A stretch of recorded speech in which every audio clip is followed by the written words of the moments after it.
Hey, welcome back to the Match Ball Grid. My name is Andre. And my name is Jeff. And thanks so much for tuning in. We are back. Rebellion Without Rehearsal. The newest set from Null Signal Games has been out, I believe now, by the time this video is going to be releasing, for 4 months, which actually might be one of the longest periods of time before we've come back to talk about the tier list that we usually build the first week of the set. For those who don't know, real quickly, I'm joined by Jeff, YsengrinSC. Jeff, you work as part of a volunteer on NSG working organized play. He's a really busy guy, but also a great content creator. He streams and plays competitively. Jeff, thanks again for joining me. Yeah, these are always a lot of fun. It's fun to do some self-review and see where we got things right, see where we got things wrong, and maybe learn a little bit more about Netrunner in the process of looking at those too. So yes. The learnings of like why we ended up a certain way is always, I think, the most fun. So I'm excited for this. We have barely talked about this at all before sitting down now. So we're going to get our like honest takes here. Overall, obviously, so we have a runner tier list and a corp tier list. We're going to take a second explaining the tiers and like what our goals are when we talk about putting cards in different ranks and stuff like that. But how do you think we did? You know, looking at this list, it's better than I thought it was going to be. Which I think is what we said last time as well, right? For the last set release. I actually think like there's a couple of cases where maybe I was a little bit too pushy and you maybe were more correct than me. But same for me. That always happens. Yeah. But like in general, it's interesting because this was the meta we got was not a meta I was expecting us to get, but somehow we kind of got it kind of right on the power level of, I would say, like 80% of the cards here, which I think is kind of interesting. I think super notable. This is the one tier list that we recorded it as we try to do relatively early. During the editing process, like just 2 days after we recorded it, I was already looking at this and be like, uh-oh, we've made some mistakes. So like if we just waited a couple more days, but I think that's really exciting. And we're going to dive into that in just a moment. Real quickly, for those who are not familiar, firstly, the runner tier list is up on my channel. You'll find the link in the description. If you want to see the corp side of it, that's on Ysengrin's channel. That's Jeff's channel. That's also in the description. If you want to watch all of those first before you get here, you have a giant epic of video to watch. But you get a nice, like 6 hours of content, I think, to go through. 6 is low, I'm pretty sure. Because we cannot stop ourselves. Maybe we'll do a challenge for Dawn to try and get it done in under 6 hours for both sides. 10-minute tier list. Do you want to take a moment really quickly to run through the tiers? They're slightly different than our last set because we've added a tier. Just want to describe what they are so people understand what we're thinking when we're thinking. Yeah, so Ban Me Please, these are cards that we think are going to basically be format defining for either the faction or maybe the side as a whole if they are so strong. The Ban Me Please is a little bit more a jest, though I think there's going to be, it always dances back and forth a bit. Faction staples, these are cards that we sort of expected to basically be in every deck in that faction. They just seem like a new pillar card for that faction. And like probably just good in most decks. Archetype Enabler was meant to be, to me, like it's not exactly clear which the faction staple versus the Archetype Enabler is stronger per se, but it was trying to enforce this idea or like create this distinction of this idea that like this is a card that you can build around as like a core piece of your deck. And that is in contrast to the Archetype Role Player, which is like, oh, this is a card you will include, but it's not going to be. It's not the reason you're doing it. You're including it because there's a synergy with one of the enablers above it, but it's just not quite on the same level of importance to the deck. Yeah.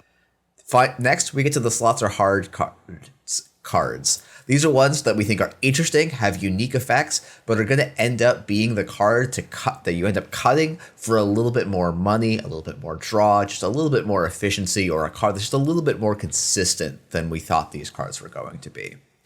And then finally, we have the binder cards. These are ones where I think people would, even if you wanted to build around it, it just wouldn't ever really work.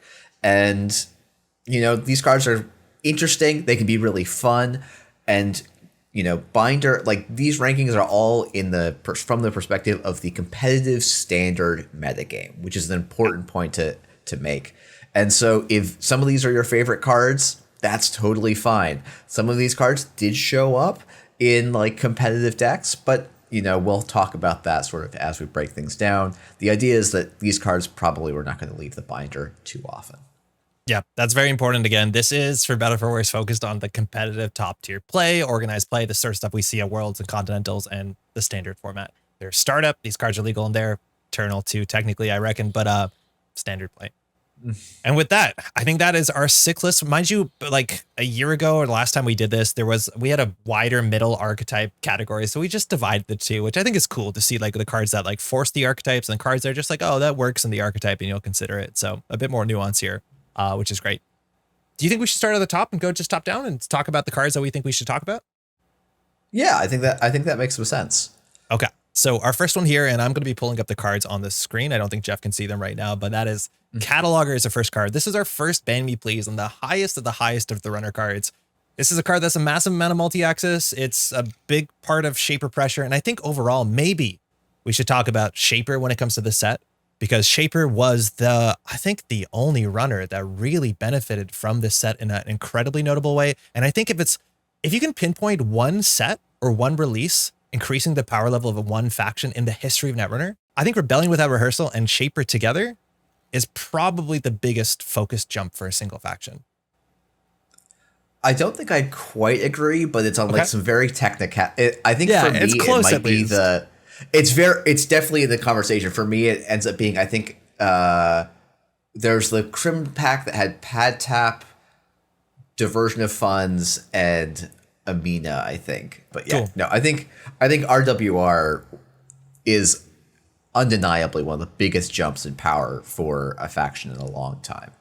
Yes, and you see here we have a lot of Shaper cards that are higher up on the chart, and I think the way that things shook out, I think Cataloger will still have its day, but it's very much not even the most powerful Shaper card among these very powerful cards. And I think it's interesting. We're going to talk about some of the other stuff relatively quickly. I think right now, and if you're playing competitive standard format, making your game plan about pressuring R&D is not an easy way to win the game. I don't know what you think about that, but like you generally have to play control, and then you're kind of swinging over to a win condition that can capitalize on central servers, whether that's conduit, whether that's deep dive. But like Cataloger is like a primary goal, which back in the day, something like indexing, back in the day, something like keyhole was. You just can't do it right now, it doesn't seem. Yeah, I think it's like the thing that maybe so I don't know if Cataloger is going to stay, like, you know, is it really a Ban Me Please card? Probably not, based on how it's performed so far, right? I think the interesting thing, the card that I think we were both immediately comparing this to was Indexing, which was effectively a Ban Me Please card. And I think the thing we kind of were missing is Cataloger is just, it's being click slower is a big deal, right? It's a whole extra click slower, plus the 2 credits up front. And then, as you're talking about, like, the meta is a little bit different, and like you don't have to play. I think it's the interesting thing where, like, because you can play remote lock so effectively as the Shaper player, the value of Cataloger is just a little bit lower in like what it actually does. And then when you actually want to win on R&D, you have better tools in the form of deep dive and conduit. Yeah, and I agree. And like to some extent we said, hey, this could be cheaper than indexing, because for indexing you had to run back. In theory, in Cataloger you don't have to run back, but one of the strongest times to drop an indexing on some board states was like turn 1. And I don't want to spend 2 clicks and 2 credits on turn 1 to start messing with R&D when they already have a Rashida in their mode server. Like, that doesn't make a lot of sense to me. So this card is arguably powerful, and I think there's some metas where we're going to see more 5/3s and mad dashes. Not that we're not seeing enough 5/3s, in which maybe 4 is not enough cards, but also signing up a mad dash in Shaper, setting that up, excuse me, is like definitely worth something. It's a very good card, but most Shaper decks are not even looking at it as their primary win condition, not even their secondary win condition sometimes. Yeah. I don't know where to put it. That's great. It's a great card, though. It's a really good card. It's probably, to me, it might go all the way down to an archetype role player. It's probably an enabler that's kind of weak, but I think it is, but it doesn't actually enable any archetype. You know what I mean? Yeah.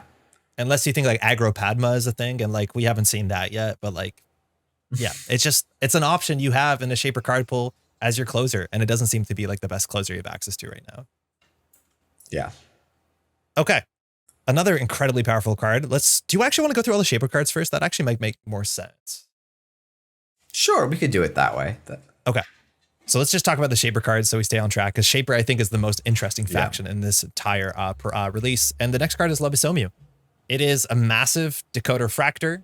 It breaks everything. It's pretty expensive, but paying 8 credits for 2 breakers and 1, that can be pretty good. The numbers on it are also relatively good, as much as late game Shaper rigs can break almost everything for pennies. This is a fascinating card, because I think we said during the tier list that this is probably the most honest card to put on a ban me please list. I don't think a lot of people agreed with us when we put this on the ban me please list, because it's just a breaker with like relatively good numbers. But I was always afraid, and I also was convinced, and it still might be true as much as we haven't seen it, and I think actually I might be wrong about this, is that you could play this outside of like a Spark of Inspiration deck. Like I think you can play this in Reg Shaper, but you probably can play this in Reg Shaper once there's no Turbine, or maybe even with a Turbine. Like it doesn't compete too well with the late game options of other Shapers. What do you think about this? This thing has done well. It's won Continentals. It's a strong, powerful piece. I genuinely, I feel like this is one we got reasonably right. I think like we got kind of lucky in that like this was one of the decks that people like put together very, very quickly. Because I did not have this card, like when this card was spoiled, I was not very high on this card. And then like within 24 hours of set coming out, I'm like, oh, never mind. This is going to be a problem card for a certain style of corp. And I think it's a style of corp that we both like, which is like aggressively scoring out of 1 or 2 ice remotes. And Lobosome is like, the reason it ends up in the ban me please is because it's a single card that costs 8 that makes it very, very difficult to score out of 1 to 2 ice remotes. Now it's no endurance, but it's not nothing, you know, it's not a regular breaker in the way that many others are. What I've been impressed about the design of this card is like, it's actually relatively hard to play in good stuff Shaper, unless you're specifically playing like Pudma for charge synergy, or more likely Kit. Because the downside of not having a Fractor, like there are board states where you feel like you can tax out the barrier component of this deck. Generally don't res Code Gates, hope it's not Kit, but like it is cool that it's not as easy to play as some of the other options. As much as I think Spark of Inspiration is like just kind of a bit boring. This card's good. It's a good card. I'd be worried about it in the future too. I think it can always be a problem. Okay. Do you want to move that? It's like technically top of Archetype Enabler, but like I like it where it is. I think it is kind of on. I think like realistically, I think when Kit goes, it's like completely a joke to have it in Ban Me Please. Yeah. But I like, there was definitely a period, and like I don't think it's going to happen, but I don't think it's completely unreasonable to say, hey, if we want to allow Corpse to score again, this would be a card you would have to look at. And to me, that's like a good enough criteria to be in Ban Me Please. Cool. Very cool. So we got 2 run-based events in Shaper, and I think we were relatively correct about them. I think one's more interesting than the other, and it looks like we might be just strictly backwards on their placements. Yeah. And I'm going to start here with the one that we put lower, because this card is so fascinating. I know I learned a lot from this, and this is Trick Shot. I think this might be the best card in the whole set. What do you think?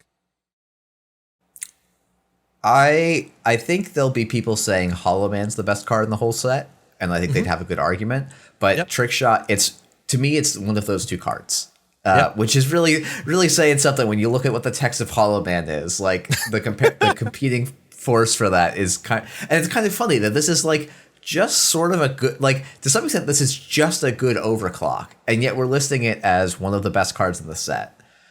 So when I first saw this card, I know I've said this before in the other tier list to some extent, I looked at this and I thought, it's not that good. I'll just play Overclock. Because you're right, it's just like an Overclock. But what I found when I played this is that there was a bit of like a disguise on this card. Because I think when you read this card, intentionally, it sort of reads like, again, there might be some sort of trick here. This is a card that's going to be really good if you get through a narrow set of circumstances, right? You can run RD, you can break the ice, then you have a remote server, and there's something worth running in the remote server, and you have the right breakers, right? Like it suggests that it's a hard card to land because it requires a certain board state. And the more and more you play with the card Trick Shot, you realize, no, it's just like a bravado. It's just a value bomb. You can play it on nearly any board state, and it's very, very good. And I think that's the thing that caught me. Like, I thought this would be kind of like Into the Depths, where it's like, oh, that's a good card, but the circumstances in which it lines up challenges the card slot. But this is just the easiest 3 of in every Shaper deck going forward forever. I don't see any deck that doesn't want to run 3 of this because it's so easy to play, and it's so powerful. Yeah. Yeah, no, I think that's right.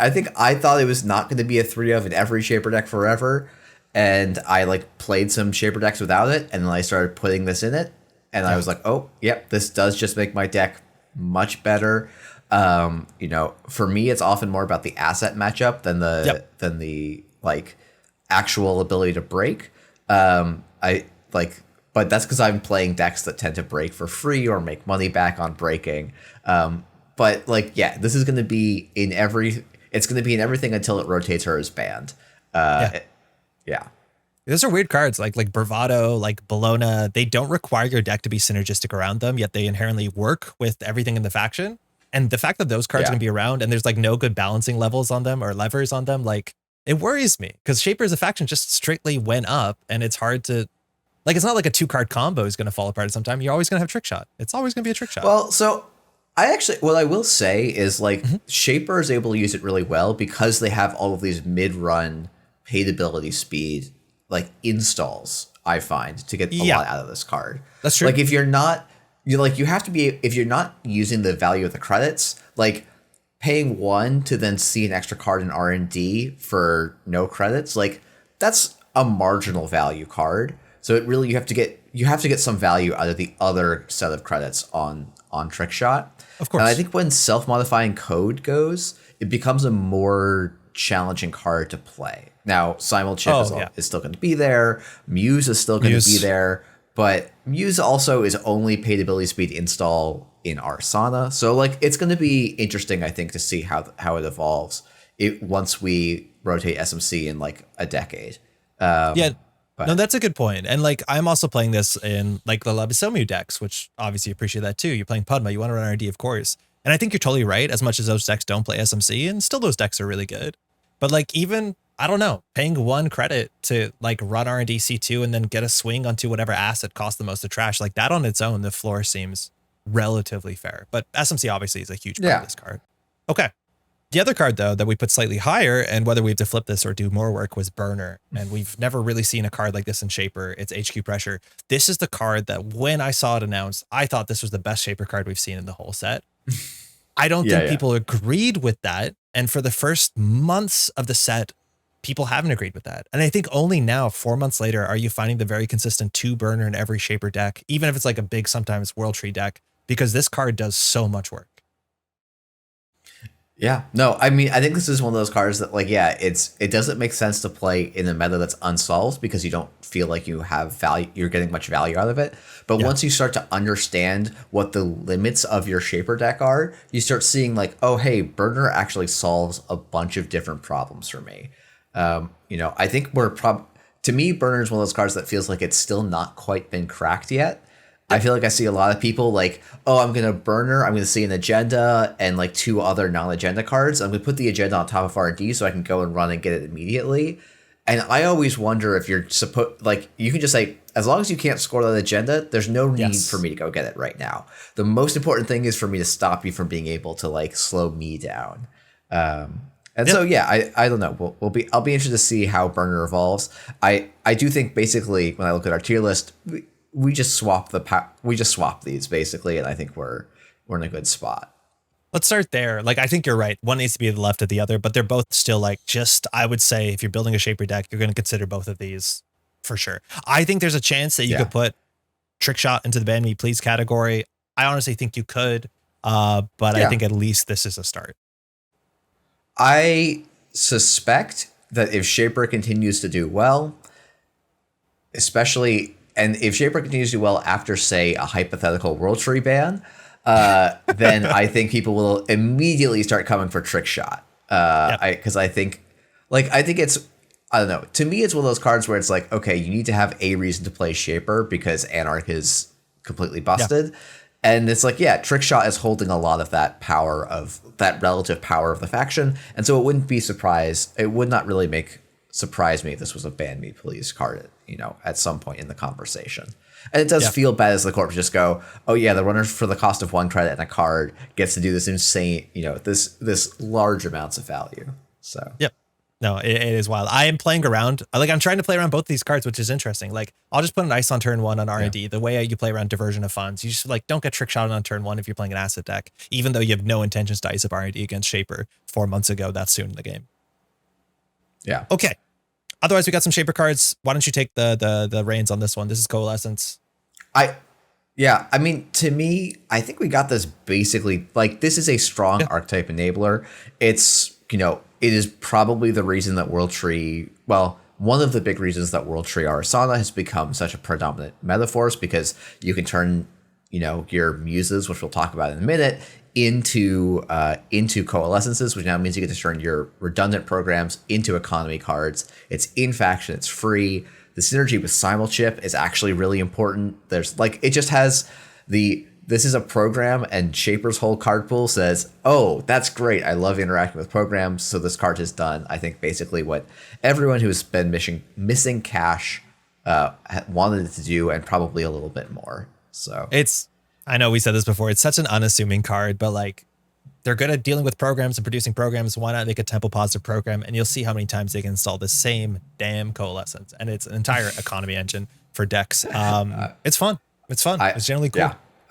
I've installed, there's been so many games, especially against assets from oh yeah, I'm going to install 5 coalescences this game, and that's going to be my econ. It's kind of wild. Draw a lot of cards. Yeah, no, it's great. NV testing, mind you, environmental testing also just skyrocketed in value with the set. That card's now really quite good. That goes off really quickly.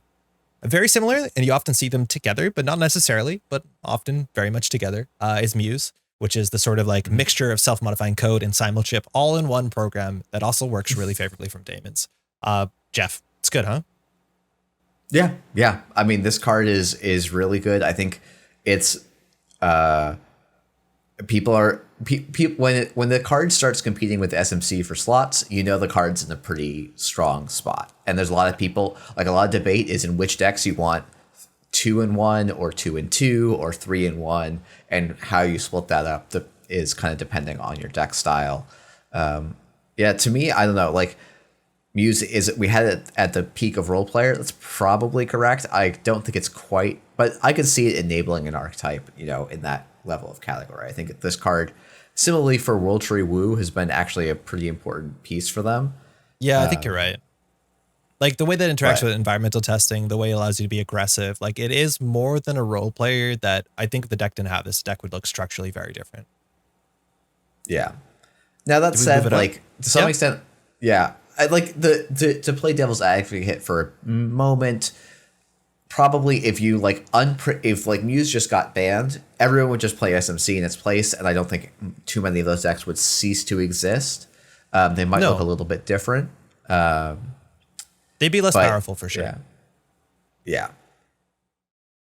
Okay. So I don't know. Maybe we leave it where it is. Yeah. We have 3 more Shaper cards, and I don't know if we want to spend too much time talking about them. I think the bottom one that we have down here, I think we have to be strictly incorrect about. And I do think we run into issues every once in a while that we just are breakers are hard to evaluate, specifically when the breakers are just numbers based. It does have text and has an ability and a mode and stuff like that. It's not exactly Kurapura, but breaker evaluations, our breaker evaluations have been relatively reasonable. But one of the problems is at the beginning of a meta, you actually don't know what the problems you're trying to solve. So you don't know which breakers are worth it over other breakers. Now, Pressure Spike hasn't popped off, but it has generally been an option you can play. I'm not convinced it's the best option for the current meta we find ourselves in, but it definitely seems like a totally fair option. I do not think it's a binder card. I think it's an option that you're glad to have, because sometimes it's probably the best option you have. That's what I remember thinking. I don't know if that's what I actually said at the time. No, you said Propeller's the best fractor. You always say Propeller's the best fractor. And I don't disagree with you. Okay, look, Propeller. No. Yeah. Propeller is always the best fracture. Pressure Spike is playable, I think. Yeah, exactly. It's kind of always been my line of the card requires specific meta, but I don't know that we're not so far. I can see a couple steps away from the meta we're in today, where suddenly it becomes a card you actually consider. Yeah. So I don't know where to put that, because I think it technically is slots are hard. I think most Shaper decks are not playing it, but I think it is a very playable card, and the slots are hard. And I'll put it there for now. Yep. Yeah. Okay. We were also arguably incorrect about Pretty Mary De Silva. Pretty Mary does see some amount of play. I think a lot of the decks that do see this and Hammer R&D are not my favorite kinds of Netrunner, because it's just I hope it works out. Yeah. But R&D pressure, there's a lot of support in this. This is definitely a playable card. I think it's a role player though.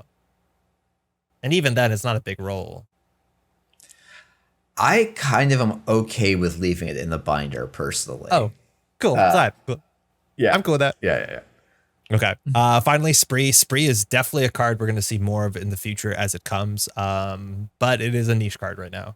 I don't have much to say on Spree. We could maybe move it up to bottom end of role player because it has found a role, and it does, you know, that's pretty much where it goes.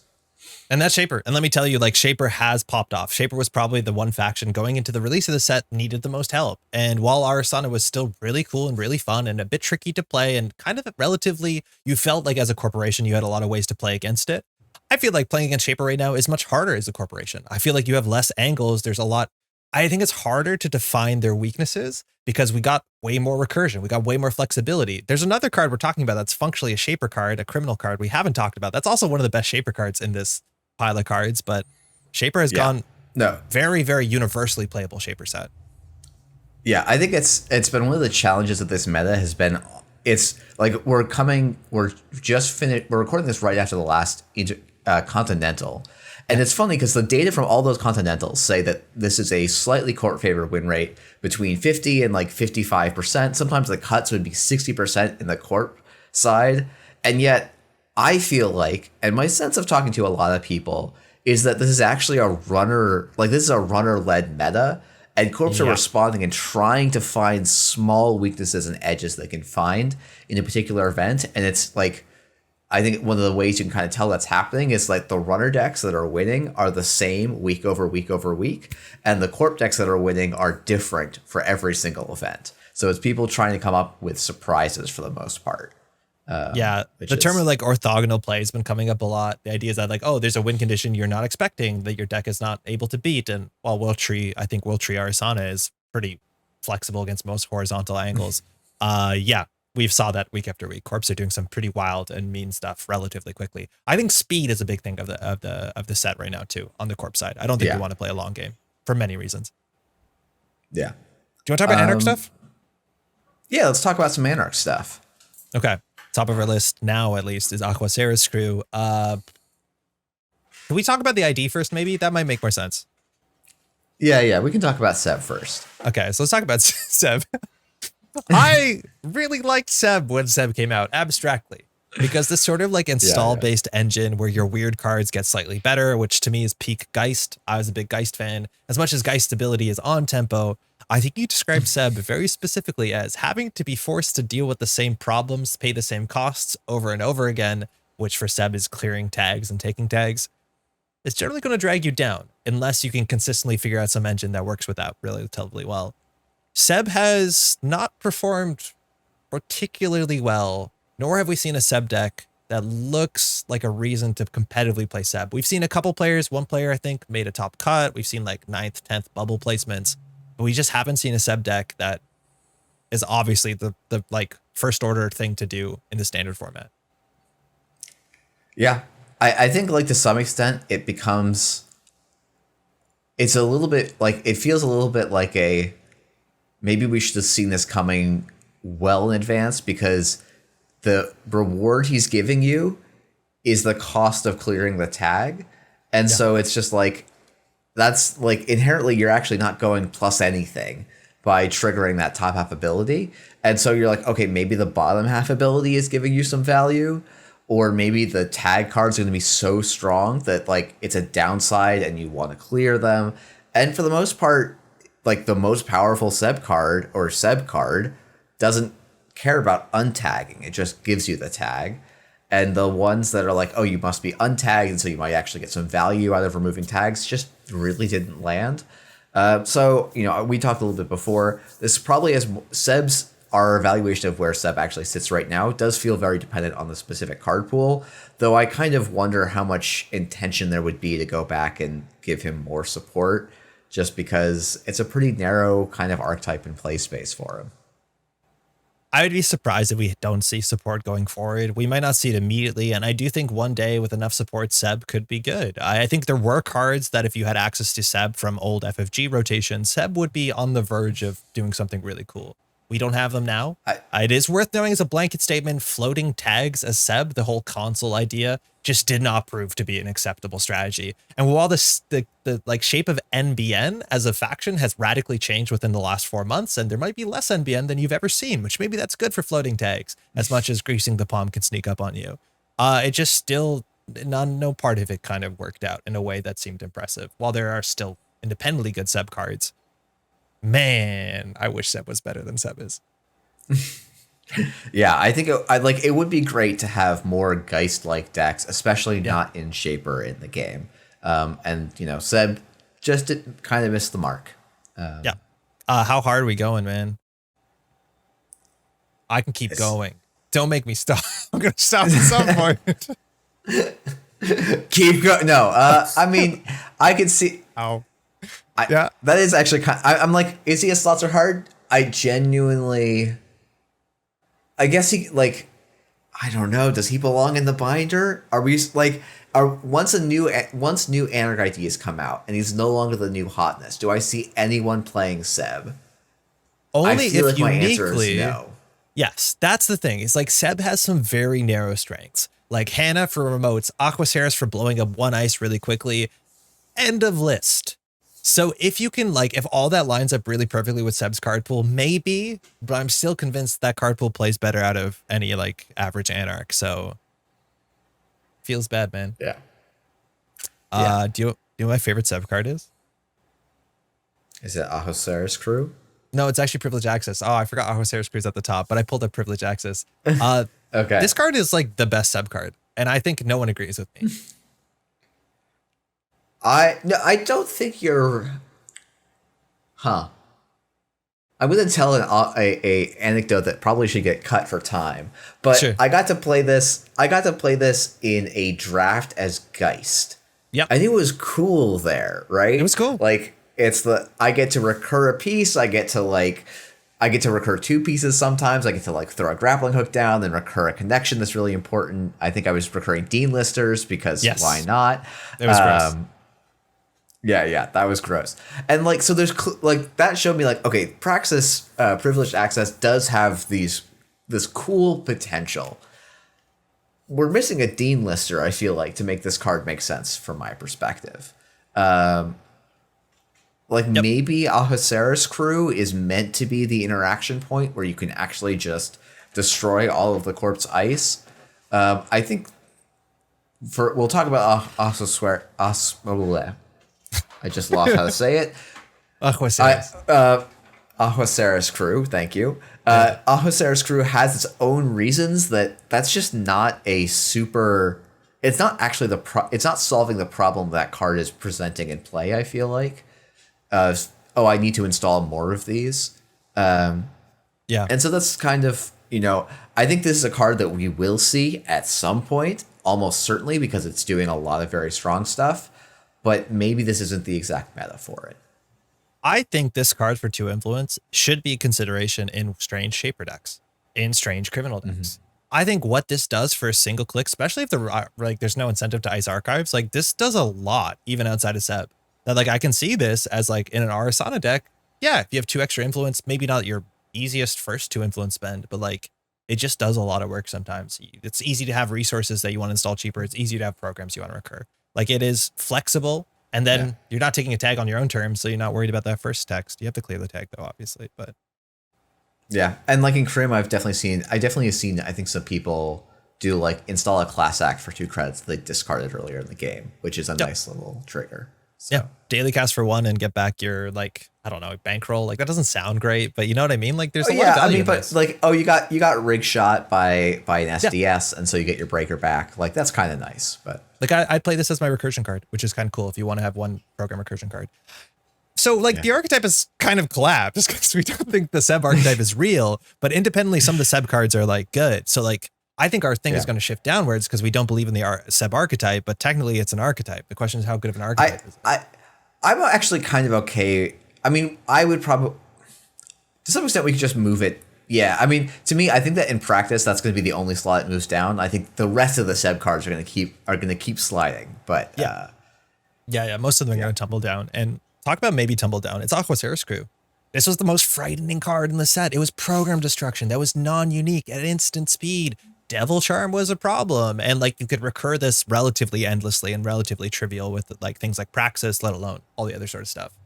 We saw mildly some Hoshiko decks that were doing this sort of Chisel Charm, Aquaceris, all that Amakua stuff. That wasn't consistently the best thing, but I'm still scared of this card, but it is just a clumsier card than anybody wants it to be.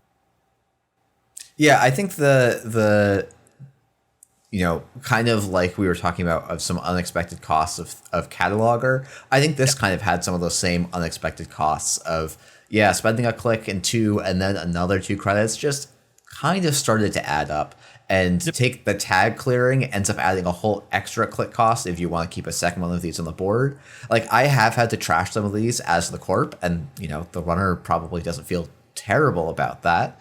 But it's it ended up being just a touch clunkier, I think, than maybe expected. But it's still a very strong card. Probably not quite a ban me please card. No, definitely not. But yeah, but still one that like. It's going to have another day. Like, I think as ice changes, it will, and cards rotate in and out. I would not be shocked to see this card come up in the meta in real force at some point.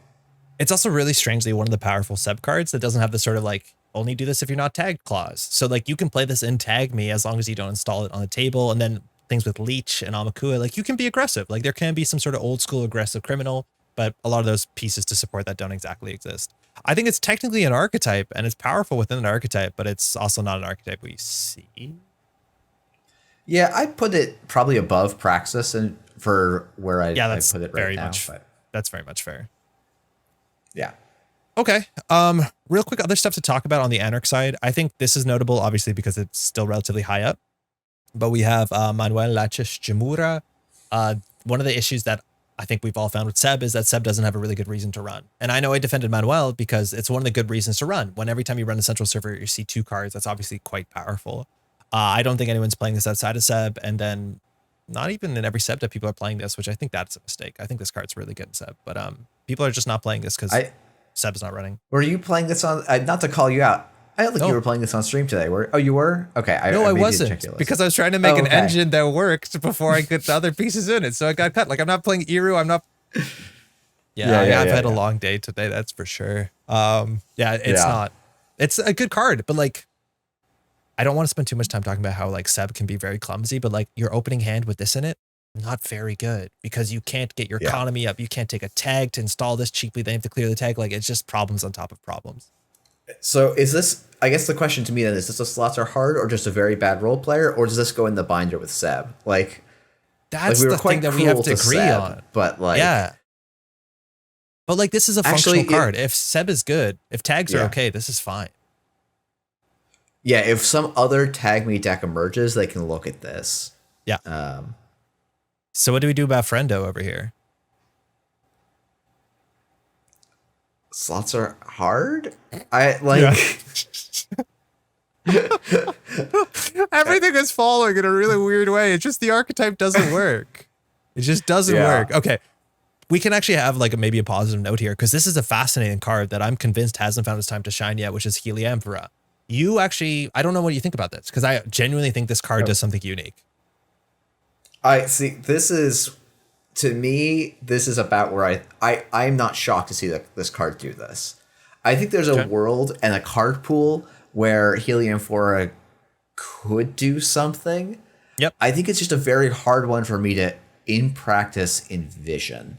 Especially when we think about something like arguably what the meta we went into with the set release with Knobkery Imp Lu that had a high amount of hand pressure.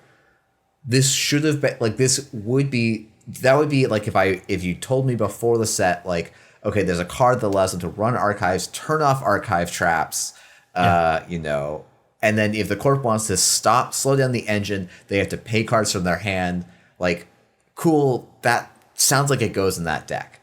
And the fact that this card didn't make that slot makes me suspect that this is just not a very good card.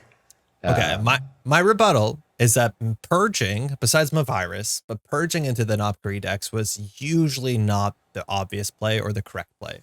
So you didn't purge a lot. I think the home that I find for this is things like Amakua decks, in which purging is nearly necessary at some point in the game. And if you have HQ pressure, that can add up. I hear you. I think it's fascinating that we actually had a meta that was kind of largely defined about running archives and dying to punitive and stuff like this. And this technically beats that. But unfortunately, if there's some virus in there, it's entirely useless. Like it doesn't exactly work. So it's weird how parts of it that are meant to be good against other parts of it fight the original parts of it. I don't know. It's just like, it's hard to install a card that might do nothing, but I just feel like this can do something someday. Obviously, it's not today, and I don't know how I'm meant to use that information. Yeah, I kind of, for me, I'm sort of in the camp leave this where it is. Okay, but I'm fine with that. Yeah. The thing is now, Boitata, which we're not going to really address, is behind your webcam, so people can't see it. So we're actually highly incentivized to deck something out of Slots Are Hard. So, do we want to put Boitata into the binder? Yes, we do. Thank you. Yeah, I think it can be at the top of the binder because I know I'm going to see it. I'm probably going to have someone complaining. It's like, Jeff, I brought this to the casual night. I played it against you and I won the game. And I'm going to say, yes, but you would have won it easier with Echelon. That's kind of, I think, the situation that Boitata ends up in. It is not very good at anything, and the requirements for it. Like, the decks that would play it with Aesops or World Tree just have better killers that they want to use anyway. Yeah, it's a weird thing. I know I mentioned this. It's like, it's one of those payoff cards where, like, if you build around it, it pays off. But, like, it's very surprising because the payoffs on this card are actually not that good compared to how much work you have to put into it. Last call here is our beautiful Limes toy box, the toolbox, the wizard chest. So when we put it down there, we were very clear that there's one archetype where this probably sees some amount of play, which is the Jaichinyo deck. We'll get to that in a second. And this does see consistent play in Jaichinyo decks because it is a relatively good thing in those decks. This is, by definition, archetype role player, and it's actually not a bad role player in that deck. Yeah, no, I agree. It seems a reasonable place for now. I don't think we need to talk about the other two Anarch cards. They have not seen any play, so we'll just move on. Cool. Anarch as a whole, unfortunately, we tied a lot of value to Seb and Seb's shtick, and right now it doesn't work for like a myriad of reasons. That might not be the case forever, so all the cards that are okay in Seb, like Friend of a Friend and Manuel, obviously are going to fall alongside Seb, which is unfortunate. Yeah, but I think it's, and we said this during the review. I did go back and listen to this today.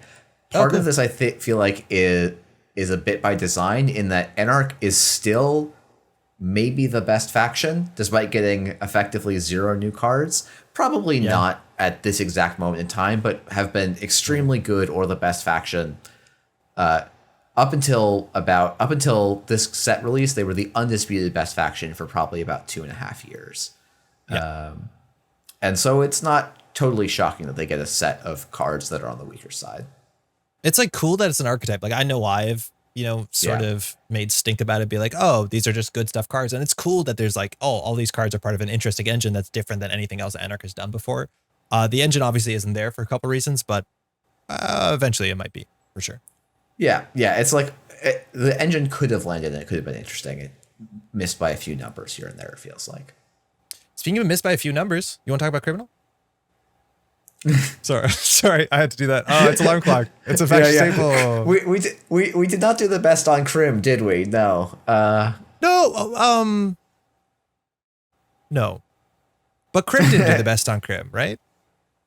That's true. Crim is also having a rough time. Crim's having a rough time. We'll talk about the set, mind you. I think Mercury being the identity from the first half of the set colors a bit of the design of this set. I've been pretty well spoken that I don't love bypass as a thing. I don't love the early aggro strategies too much. And we have not seen a criminal economy card in many moons. And this does not change it. And I'm not sure that criminal economy is exactly the thing that's keeping criminal down, but I don't know. I like the sort of cards. They're pretty cool.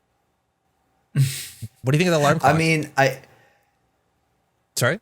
We overrated alarm. I was going to start with a different card, but we overrated alarm clock a little bit. I think it's a pretty solid card still.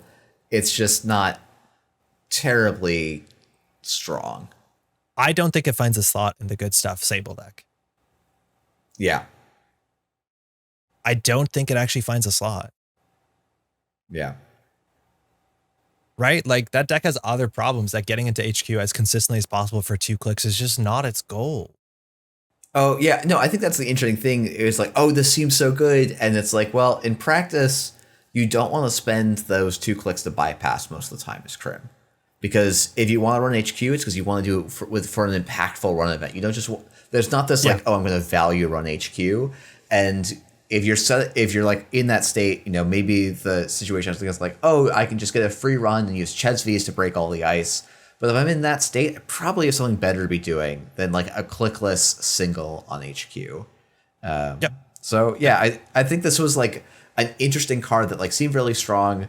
People were excited about. Like we were not the only ones that rated this pretty highly, and I think it's, you know, there might end up being a meta in the future where it becomes more interesting, but it's certainly not looking like it at the moment. Yeah.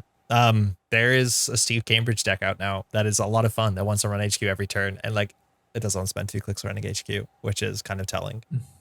Now, I think the best criminal card in this pack, which is the one that I think I most at the like reaction that I was editing this when I was editing with the tier list and be like, this is not good.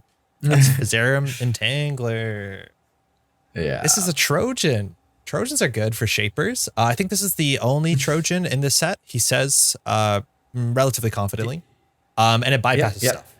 It bypasses stuff on encounter, so you don't even hit on encounter text. You still have to worry about things that have, like, when you pass this text, that will still happen. But it's 3 influence, and it comes down for free. So you get a Muse, pay 2 credits, bypass your biggest dice in the game for about 3 credits is usually what gets you through everything. When this card came out, we said, like, as criminals, it's hard to play this consistently. Criminals, generally, their game plan's a bit different. Their decks are structured a bit different. We don't see a lot of, like, simul-chip-based criminals. We don't see a lot of, like, opportunist one big run criminals. They have different, more consistent ways to crack remote servers with inside jobs and boomerangs and stuff like that. And then when it came to Shaper, my sentence that I unfortunately keeps me up at night is like, oh, we have Botulus. Like, why wouldn't we have done this with Botulus if we had Botulus? And like, I said the same thing. Oh, okay, great. Yeah, good. And the difference is Botulus, while it still has relevance, especially with Spree, it's a cool Arasana card still to date, is that this comes in immediately and hoses literally every single ice in the game that's not a barrier for like at most 3 credits. And that is on demand ridiculous. This is one of the best Shaper cards in the set, as much as it has no impact on the criminal card pool so far. So, you know, you say that, like, there have been Mercury decks that used Vyserum to leverage it quite a bit, right? Are those, like, the reason we're going to rate this card highly? No. But, like, it's technically playable, right? No, and I think there's some, fine. There's probably some interesting Crim engines that lean on Vyserum and, like, simul chips. Like, I could see an Az deck that does that with prognostic Q loops and nonsense. But, yeah, this is like a card I want to put in faction staple, but it's like for a classic faction. Shaper faction staple where they print it in another color. So yeah, exactly. So if you're watching this, we don't think it's a criminal staple. We think it is a staple of Shapers. It's just very, very good in Shaper. It's the sort of thing it's hard to play around. I think I actually value barriers so much more, especially taxing barriers in the format, because this card exists. I know. I think it's actually one of the cool things that made Labasome less of an oppressive force, because in that first week, Labasome seemed like it was completely dominating, and then like people started playing with Vyserum, showing it was good, so people started being like, oh, I need to put a couple extra barriers in the deck, and suddenly Labasome also it's like it was solving 2 problems at the same time, which is, you know, a cool effect. Effect, I'll say. Yep, very cool. It's cool to see that shift for sure. Okay, I think next up in terms of things that are interesting or worth talking about is Window of Opportunity. It's another card that for a while saw somewhat consistent competitive play. This works really well with Saucy in a way that I don't think I realized, that it's like a 6 credit swing on the turn it comes up and down. And still, and maybe the problem here is I haven't seen a good stuff criminal deck, like just, you know, the sort of stuff that came in second at Worlds last year. Like I haven't seen good stuff criminal decks do well. So the sort of like trick-based weird criminal, this is a huge card in the deck, and it's incredibly hard to play around, but I'm still not convinced that this is a staple. So to me, I kind of want to move this up into role player. Yeah. The reason being, I think it's hard. These criminal cards are extremely difficult to evaluate because criminal is not a major competitive faction at the moment. And so it's super difficult to evaluate these cards in that context. But I think Window of Opportunity looked like, you know, unlike Alarm Clock, where a lot of people tried it and then discovered, oh, this card's less good than it appears. People were playing Window of Opportunity going, wait, why is this this is performing better than expected. And so I think like as Crim starts to get tools, I could see this taking the place. Like I could actually see this taking the place of Inside Jobs in the right situation and in the right decks. Have you played this in Shaper? I haven't. I did hear us talking about playing it in Rubicon Switch Arasana in our review. Well, like in everything this card does, like I'm so surprised I haven't played it in As. Like having a faction that wants to run and install hardwares or programs, like that exists. It's just not mostly criminals, but like that is everything on this card is technically good for an archetype that doesn't spend 2 influence on this, which is weird. I don't know. It's a good card. Yeah. Do you want to just swap it with Melandra Gem? I don't. I just want to get that down. I almost want to put Melandra Gem all the way into the binder. Yeah, we'll move it around at the end a bit. But yeah, Melandra Gem is just not doing anything. Another interesting one. Actually, okay. Before we go too deep, I don't think we have to go to every single card. We can talk about a bird. Amelia. Yeah. That's not doing anything. Yeah. No, the bird has not done anything. I wonder if we listed it as an enabler and then said we think it's weak, but this is where I would have had to watch the entire 3-hour thing, even at 2x speed. That was a lot. So, and yet we put these out at this like. So like I think I was worried. I was like, I don't think this is a real card, but if this is a real card, I'm going to be scared of it. And I think there's a bunch of cards like this in Rebellion Without Rehearsal where it's like this seems like it's not good enough, but if someone can crack it, we're going to have a problem. And Amelia is like the cornerstone card for if someone can crack this, it's probably going to be pretty unfun. And luckily no one's cracked it. Yeah. I think probably the other criminal card I really feel like we need to talk about is Chichinho. I also thought the one next to it, but Chichinho is a great one too. Oh yeah. I feel like so Chichinho, it's a real archetype. I think we thought it was going to be more of a meme archetype, and it's a real archetype. There are certain matchups where this is like the best first order optimal strategy. You have to be clever enough to come to a tournament realizing that, because it is a real deck. Yeah. Based off of how good you wanted the card to be, based off of how you like Netrunner to be versus how good it turned out to be, where are we standing? I'm a bit disappointed that it's performed as well as it has. You wish that would be the alternate win condition would be slightly less consistent. Yeah. I it's at the point where I'm like, it doesn't. I'm like, oh, this had costed 2, maybe even 3 credits. That's the like we're looking at that very small. To me, that's a small level of nerf, right? Like, yes, that's a 3 credits. Huge, like yes, tripling the install cost is huge, but when you think about how many credits you have to make in a game of Netrunner, I don't, and how much of the regular game Chichinho allows you to bypass, I don't know that it's like a killer, but yeah, it's tricky, and like. This card this is not like one of the decks leading the meta. It's just an element of the meta at sort of like a rogue deck level, which is, good. That's kind of, I think, where I would want it to end up. It just feels a little bit more present in my thoughts. Maybe that's because I have some local players who are really refining the deck. And like it can be frustrating to sit down to play a game of Netrunner, and it turns out I'm not playing a game of Netrunner, I'm playing a game of Knife. But yeah, I hear you.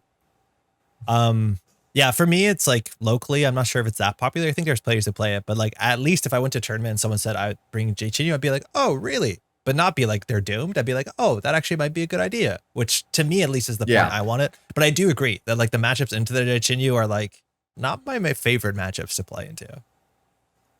Yeah. Okay. I think maybe the last card to actually talk about before we slide some other stuff around is Cupulation. I don't like this card. I think this card is better than it is, but if you put it in Shaper, like this most is cards, secretly half of this entire tier list is how good is this in Shaper? Yes. and cards that can go in Shaper. It's like so obvious to some extent. It's like, oh, here's a weird program that has niche utility that is best to install at like immediate access as a response to board state, right? Like I'm talking about Fizerum, I'm talking about Cupulation, and that is just not a way Criminal can do. Criminal has no way to install this at instant speed unless you're importing simul chips, and then you have other problems because it destroys programs. Like I didn't like Cupulation when it came out as a response to assets. I don't like it as a way to expend 2 extra credits and extra steps to get a legwork because you don't need to do that in Criminal. But as a way, with Shaper can recur this over and over again and steal seamless launches or audacities and win conditions and just take an asset at low cost. Like that's totally fine. It's totally good enough. It's not a lot of influence. Yeah, probably goes into role player. Yeah. Probably somewhere around window of opportunity. Yeah, I think we're going to see more of it for sure. Yeah. Okay, other stuff. I'm just going to go ahead and put that down there, which we were pretty generous. And I'm not sure Julie is doing anything. Yeah, Do you think, yeah, okay, that's can true. we just, let's spend 10 minutes and talk about whether you should Julie your telework contract or not. Is it worth it? I can't tell. Can anyone tell whether Julie is worth playing? This is one of those things where like I have had people tell me that Julie is incredibly efficient and basically you should always be playing Julie. And then I play against their decks. I'm like, I'm pretty sure Julie was tempo negative for you. Yes. It's like the text on this is so relatively simple. And yet for 1 influence, for 2 cost, I could not confidently tell you whether this is even makes any sense. It feels like it should. I'm not convinced it does. Yeah, it's such a weird thing about how like tempo works in Netrunner, where I haven't yet been in a situation where I feel like Julie has done better than spending 1 influence on an easy mark. Yep. Yeah. Yeah, I agree.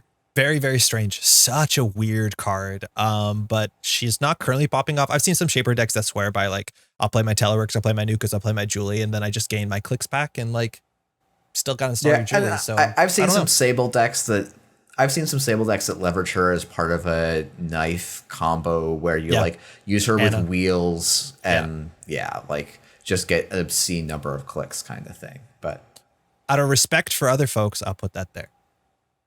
Do you want to fight me? I could take this fight. I don't know. I would probably put her back to where she was to the right of Alarm Clock. To the right of Alarm Clock. Where do we put Alarm Clock? Oh, right here. Yeah, okay. Yeah. Excuse me. Lastly, really quick, I think we're going to have to adjust especially the bottom row. There's 2 neutral cards. Valentina, unfortunately, is a tag-based support piece. It hasn't... Do you think Valentina is worth to play it as just like the tag card in your Anarch or Shaper deck? No. It's way too situational for this to line up. And obviously, if we don't think Seb is good, this card is pretty low. And then Ashen. Yep. Wow. What do you think? Ashen. What a card. We got it kind of right. I think it's enabled some archetypes. Admittedly, they were archetypes that already existed, and they just made them more consistent and better and arguably more oppressive, which is, I think, a lot of the complaints and worries you had. I think in practice, it's been not... I mean, I think there are other reasons. It's difficult to know right now with how warping Turbine is to the late game of Netrunner if Ashen is truly a problem, I think. I can hear that. Because it's like the theory as to why Ashen is really bad for the game is that one way, like Corpse historically, or like want to slow Corpse, want to build for this window where they can exhaust the runner out of some amount of resources in a dynamic and interesting way. And in theory, Ashen is like a no you didn't card to that style. It wipes the whole history and we do it all again. Except they have a whole deck. Now the thing that's unclear to me is that actually like how good is Ashen in that role? Probably pretty good based on how Levy was. But then we have this other problem right now where like that style of corp just doesn't work because Turbine Buzzsaw Cleaver breaks every single ice of the game for a credit. So you can't go long and exhaust the runner unless you're extremely committed to like the most glaciary like advanceable ice style strategies. Which like that also has weaknesses to certain parts of the meta that are not incredibly uncommon. I think what's fascinating right now is there's a lot of like good stuff Hoshiko lists, which some of the best players are arguing whether you need to spend the 2 influence on this. Because a lot of folks are hoping that they can close the game out before this is a requirement. Also, like the fact that I think in Anarch, like you do see this in Shaper in like event-based prepaid style decks as a reset button, and that's valuable. But I think in Anarch, one of the big things about Ashen is there's so much like incidental recursion, like laborites, that like having this in your deck is a relatively low cost. Because it's not like a Shaper deck where if you're planning to play it and you draw it on turn 4, you have to hold it in your hand for the rest of the game. In Anarch, you don't care. And so like it's super, super low cost besides 2 influence. It's one of those cards where I'm like, oh, if they banned labor rights again, I think Ashen starts becoming like it actually makes it harder to slot the Ashen. Or like you have to start playing 2 of them, which is like really awkward. Or like Katurga, like it gets weird. And maybe Katurga is on the cusp of being playable, but I don't know. My fears of Ashen have come true. I don't think I'm playing the corporations. I really dread it when that happens in the mid to late game. But the idea that like any deck can reset itself, oh, I don't like that. And it is happening at the highest level of play, which is like, we'll see if that turns out to be a problem or whether just it's a pet peeve of mine. Okay. Going top down really quickly. Shout out if there's anything you think it is inappropriately placed. We should probably put Mary all the way to the left of the binder if we're going to leave her in the binder. Oh yeah, yeah. She's way better than she's way too low. That's totally true. The bottom row is actually pretty reasonable. Yeah, like that. I think it's that's okay. It's funny, like we moved a lot of cards around. And like I think basically what happened was we found the Shaper cards were even better than we thought. The Anarch cards were much worse than we thought, and the Crim cards are mostly how good are they in Shaper, which is like a weird thing to evaluate, make a tier list off of. Yo, we just need a criminal SMC and we're back in business. That's all we need. We need a criminal SMC. One day. One day. Or one day Overall, SMC will rotate and we'll stop designing the whole card pool around it. So yeah, one day. We'll have views. Overall, some really powerful stuff in here. Unfortunately, a lot of stuff falls down because whole archetypes collapse underneath them. And again, as you said, the whole Shaper stuff. Shaper is the winner of the set by a mile. I don't think anyone gets away with more than Shaper, which is fun if you like Shaper. It opens up a whole faction. I think that faction is relatively fun to play, which is cool. And we're seeing more and interesting stuff. And I think also Shaper has the highest ceiling of producing unexpected decks because the Shaper card pool is very unique and very strange and can get bespoke, solutions to problems that do exist or will exist, which is good fun. Yeah. You want to talk about corpse step? Interesting. Yeah, let's hit up those corpse. Oh, real quickly, I just want to say the fact that we're probably the only tier list in the world that has Lobisomia as the only band we play is like we're on our own galaxy to some extent. But I stand by it. You know what? Let's put Trick Shot up there. Yeah, just so it doesn't look quite as lonely. Yeah, at least now people will be like, okay, that the tier list makes some of it. Okay, these two jokers know what they're doing now. Now they put Trick Shot up there. Yeah. Speaking about Ban Me Please, we have a lot to talk about on this one, but like for some reason, Jeff, we became soft and took a firm stance that all of these cards are relatively good, but none of them are like kind of major busto. And I think there's only one card that I would argue was a Ban Me Please and actually truly got banned in the last 4 months, which I don't have to argue that happened, right? Yeah. I think your argument on Holoman also it's interesting. I think Holoman has proven more fair than people feared, but probably does deserve to be in that Ban Me Please level of power. But yes, we don't have to talk about we didn't want to do that. But it was like, it was Hermes all over again. We're like, clearly this is the most powerful card of the set, but I don't think it's fundamentally busted. Like we looked at Holoman and we thought like it is fair. It's expensive. It's easy to trash. You have to work around it within the context, but it's clearly the most powerful corp card in this set. So like we, for some reason, decided not to use the Ban Me Please category. And I think that's a unique little artifact of our list that I'm not sure we can change. I think it is a funny response to, at least I'll speak for myself personally. There's a strong tendency to strong corp win condition comes out. People have like Drago gets banned, Keeling gets banned, and it's like I actually don't want to see Drago get banned. I think Holoman get banned. And so yeah, I don't know. Some of that I think was my reticence to like, get another corp win condition banned. I agree with you though. Like I was only excited to get like a Holoman banned if we're getting like weird PE combos where people are dying out of nowhere and stuff like that, which we haven't seen yet. Like we haven't seen any Holoman spice, barring it's cool and op. It's like hella cool and op, which is like the spiciest Holoman. It's been a part of the re-education Neurospike or re-education Jupstad decks. Yeah, but that's not Holoman's problem. That's like re-education should have been granted. Yeah. That's the like. There's a different root cause there, and like Holoman just helps that deck a little bit. But yeah, okay. Now do we this want to one, move both of them up into Ban Me Please, just for no, I don't. I want to keep just them tributary. There. I like them. Just tributary. Okay. Yeah. Okay, so we have to talk about this a second. I don't want to. I told you so, but I know when we talked about this, I fought for this card being a Ban Me Please because it's like fundamentally such a problem.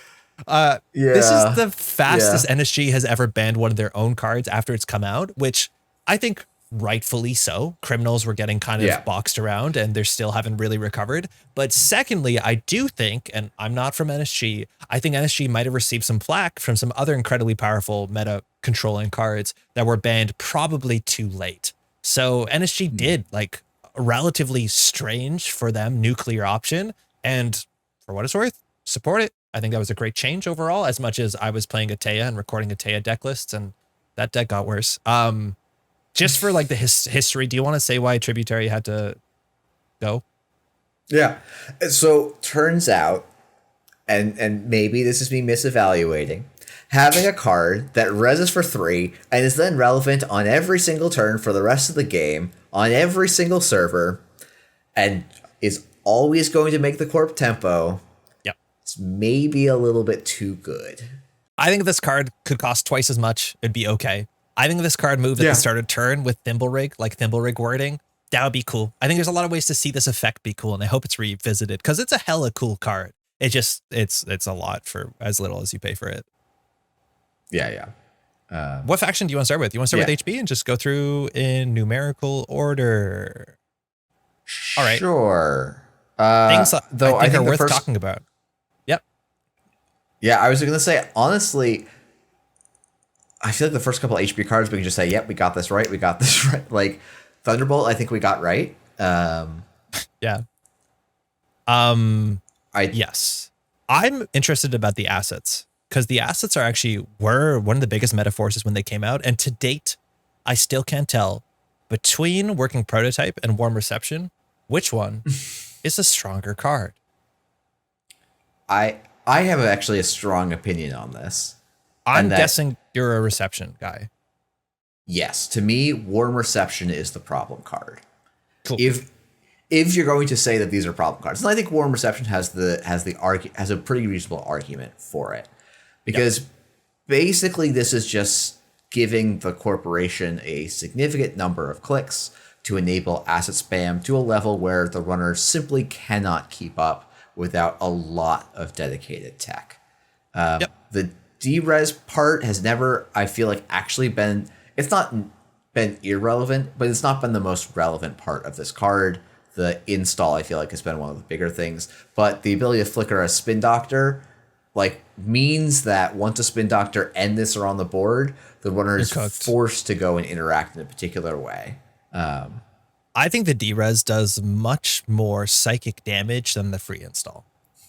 And that's because obviously we'll talk about Prototype and we'll talk like Spin Doctor. Obviously, it's like no one's re-resing their harmonics for infinite value. Of course they're not. But like, I think the D-res also, we're going to have to stress this, the amount of psychic damage from the asset suite in this set, where you sit there on JNet for 5 minutes while the person does their like 13 different start of turn triggers on like 18 different assets. And you're just sitting there being like, I'm just going to click for 4 credits. When's my turn going to start? Like, this card contributes to that in a way that is really hard to not talk about. It's, you know, I'm hoping that NSG learns from Warm Reception and federal fundraising that, and honestly, even Hearts and Minds, which I'm sure we'll talk about in a little bit, like you have to keep your start of turn triggers actually quite simple, ideally, honestly, choiceless and somewhat minimal, I think, when you can. Because it just, especially for the corpse side, it's funny where it's like corpse get fewer actions, and so they have to spend, I feel like, a disproportionate amount of their time making sure they plan their start of turn triggers, which all happen before they get the information about their turn. So they have to predict the card they're going to draw. And it's like, you know, if I could go back in time and tell them to redesign Netrunner in one way, I would say do your mandatory draw and then do your start of turn triggers, just so that you have your full set of information to make your plans. And I just think we've seen way too many card decks that are spending most of their time, like physical play time at the start of turn trigger, as opposed to like where you expect the game to be. So we'll move this around in a second, but obviously we have to talk about the thumbs up in the room, the Prototype, and this on its own seems relatively fair. This, with the fact that you can de-res and get stuff on the table, we knew this when we saw this. This is not regolith for res your ice, get your cyber sand harvester. We knew that this would see more play in assets, because the only thing that as a corporation you can res whenever you want are assets and upgrades, and you need to have control of the finances to get a good thumbs up. And in the decks, there was a couple months where like people were saying like, I'm going to play less resources because I cannot contest prototypes consistently. And I do not want to have that top of deck return for my daily cast, which is again, more psychic damage on top of psychic damage. It's pretty rough. I know there have been people that have been very, very frustrated by working prototypes to the point where they're like, this should probably be on the watch list for the ban list. I was never quite persuaded by those takes, mostly because I think even in that really frustrating mode of top deck locking you, it's actually a lot of work for the corp. And if they're in that mode, the work prototype is not the reason you're losing. No. And it's actually often a little bit of juice that enables the corp to actually start winning.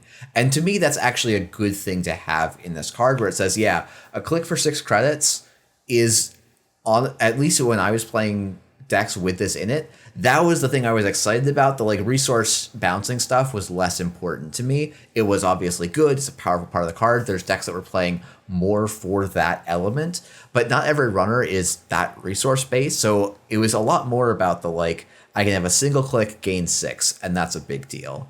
And then I'm also causing psychic damage to the runner. And so to me, like this card is fundamentally very fair in a way that Worm Reception isn't. And it's sort of a, you know, working prototype sort of helps you win in certain board states. It doesn't, I don't feel like, and I think this is a thing where people can very legitimately disagree with me, I don't actually feel like it hurts the runner as much as it feels like it does. I think it feels like it does when you're holding a hand of resources and you understand you can't play any of them and your resources were how you're expecting to get back into the game. Right? Like if you need your Banhar to win the game and it'd be like, if I install this resource and it goes back to the top of my deck after I click to draw it, I'm going to feel like such a clown. And so you can't do it. Like those sort of prisons that you end up into when your deck is resource, like value based, feels bad, man. Feels really bad. Yeah, that's a really good point. I have a limited amount of sympathy for Banhar enjoyers. I feel like, dude, rip it. You just get cards out. It's so much fun. Why are you not playing Banhar? No, Banhar is super fun. I think the whole, there's this like, this is a whole different video about my issues with the state of Anarch, and Banhar is a central element in some of those issues, even though I think the card itself is quite cool. Banhar is one of the coolest cards ever printed. The card's cool. I know it's got problems. It's a cool card though. I don't know where to put these because they're not exactly a staple because it's only a subtype of HB. There's a lot of HB decks that won't play these, but I would actually say this is the enabler and then this is the role player. Yeah. Okay. I think that's right. And we can worry about ordering it. Yeah. We'll worry about ordering. Do you want to talk about the grid real quick? It's not doing anything. I'm convinced it will do something one day because it's mean, but it's not doing anything. Yeah, I think we put this up there kind of speculatively. Oh yeah. I think there's a couple looking at the other. Yeah, so this probably goes into a slots or hards maybe. Oh, role player's okay. Probably behind my face. Oh yeah, it's slightly behind your face. We'll get to that, but we can't see it. Yeah. I think the last thing that's worth mentioning is corporate hospitality, which is actually no, active policing is a cool card, and we're gonna only see more of it. We haven't seen enough of it. Yeah. Yeah, I think like we'll actually see more of it as the meta. If we get out of this meta where corps can't score behind ice, I actually think active policing is better in the PD style decks, and those decks have not been like PD doesn't have the slots for this. It has better tools, but other decks could use active policing, I think. And there's probably worlds where PD does want to start looking at active policing as a card again. I think active policing with Holoman is incredible. Yeah. That's a good shout too. Put a 5/3 on the table. It's an Ikoa. They have 2 clicks on their turn, and otherwise you're going to Holoman the 5/3. It's like, sorry, you're not stealing it. Like I think I like Holoman Asa more than I think most people have till date. I know classically, Jai has just recently won a Continentals with it, so we're going to see a bit more of it. But it's a cool deck. I like it a lot. Yeah. One of the weirdest cards is Hospitality. I'm not convinced. Yeah. It's a staple, but it's an option. Yeah, I think that's probably. Is it a staple? Yeah. No, I think so. My sense is that it's probably it's probably not a staple in that it's in every deck, and I think that's probably. But it's tricky because to me, it's like it probably ends up in archetype role player at a fairly high slot. I think you see it as a 1x in almost every Ace list, though I actually don't know Well, I'm gonna maybe. I'm gonna check off screen if it's in if it was in Jai's list. I would guess no. Yeah, that's my guess as well. But like it's always like I feel like it's always a consideration for that slot. Yep. Yeah. So it's not there. I think that's why it probably goes all the way down to role player. I think we both thought this card was quite strong. It's a clearance plus a recursion, which is like a very powerful effect. I think in practice, it being a double ends up hurting it the most. It's clumsy. Yeah. Because so wild. yeah, you want it. It's like you want it in your the home it fits in best is asset decks where you have cards that like go out of the game compared to something like PD where basically your cards stay in the game the whole time.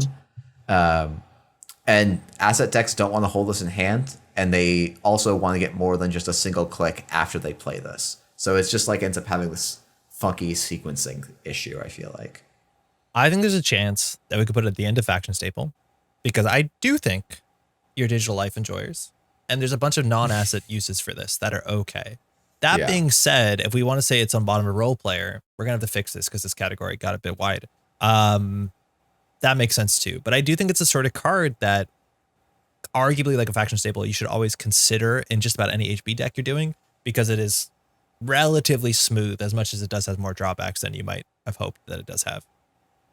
Yeah.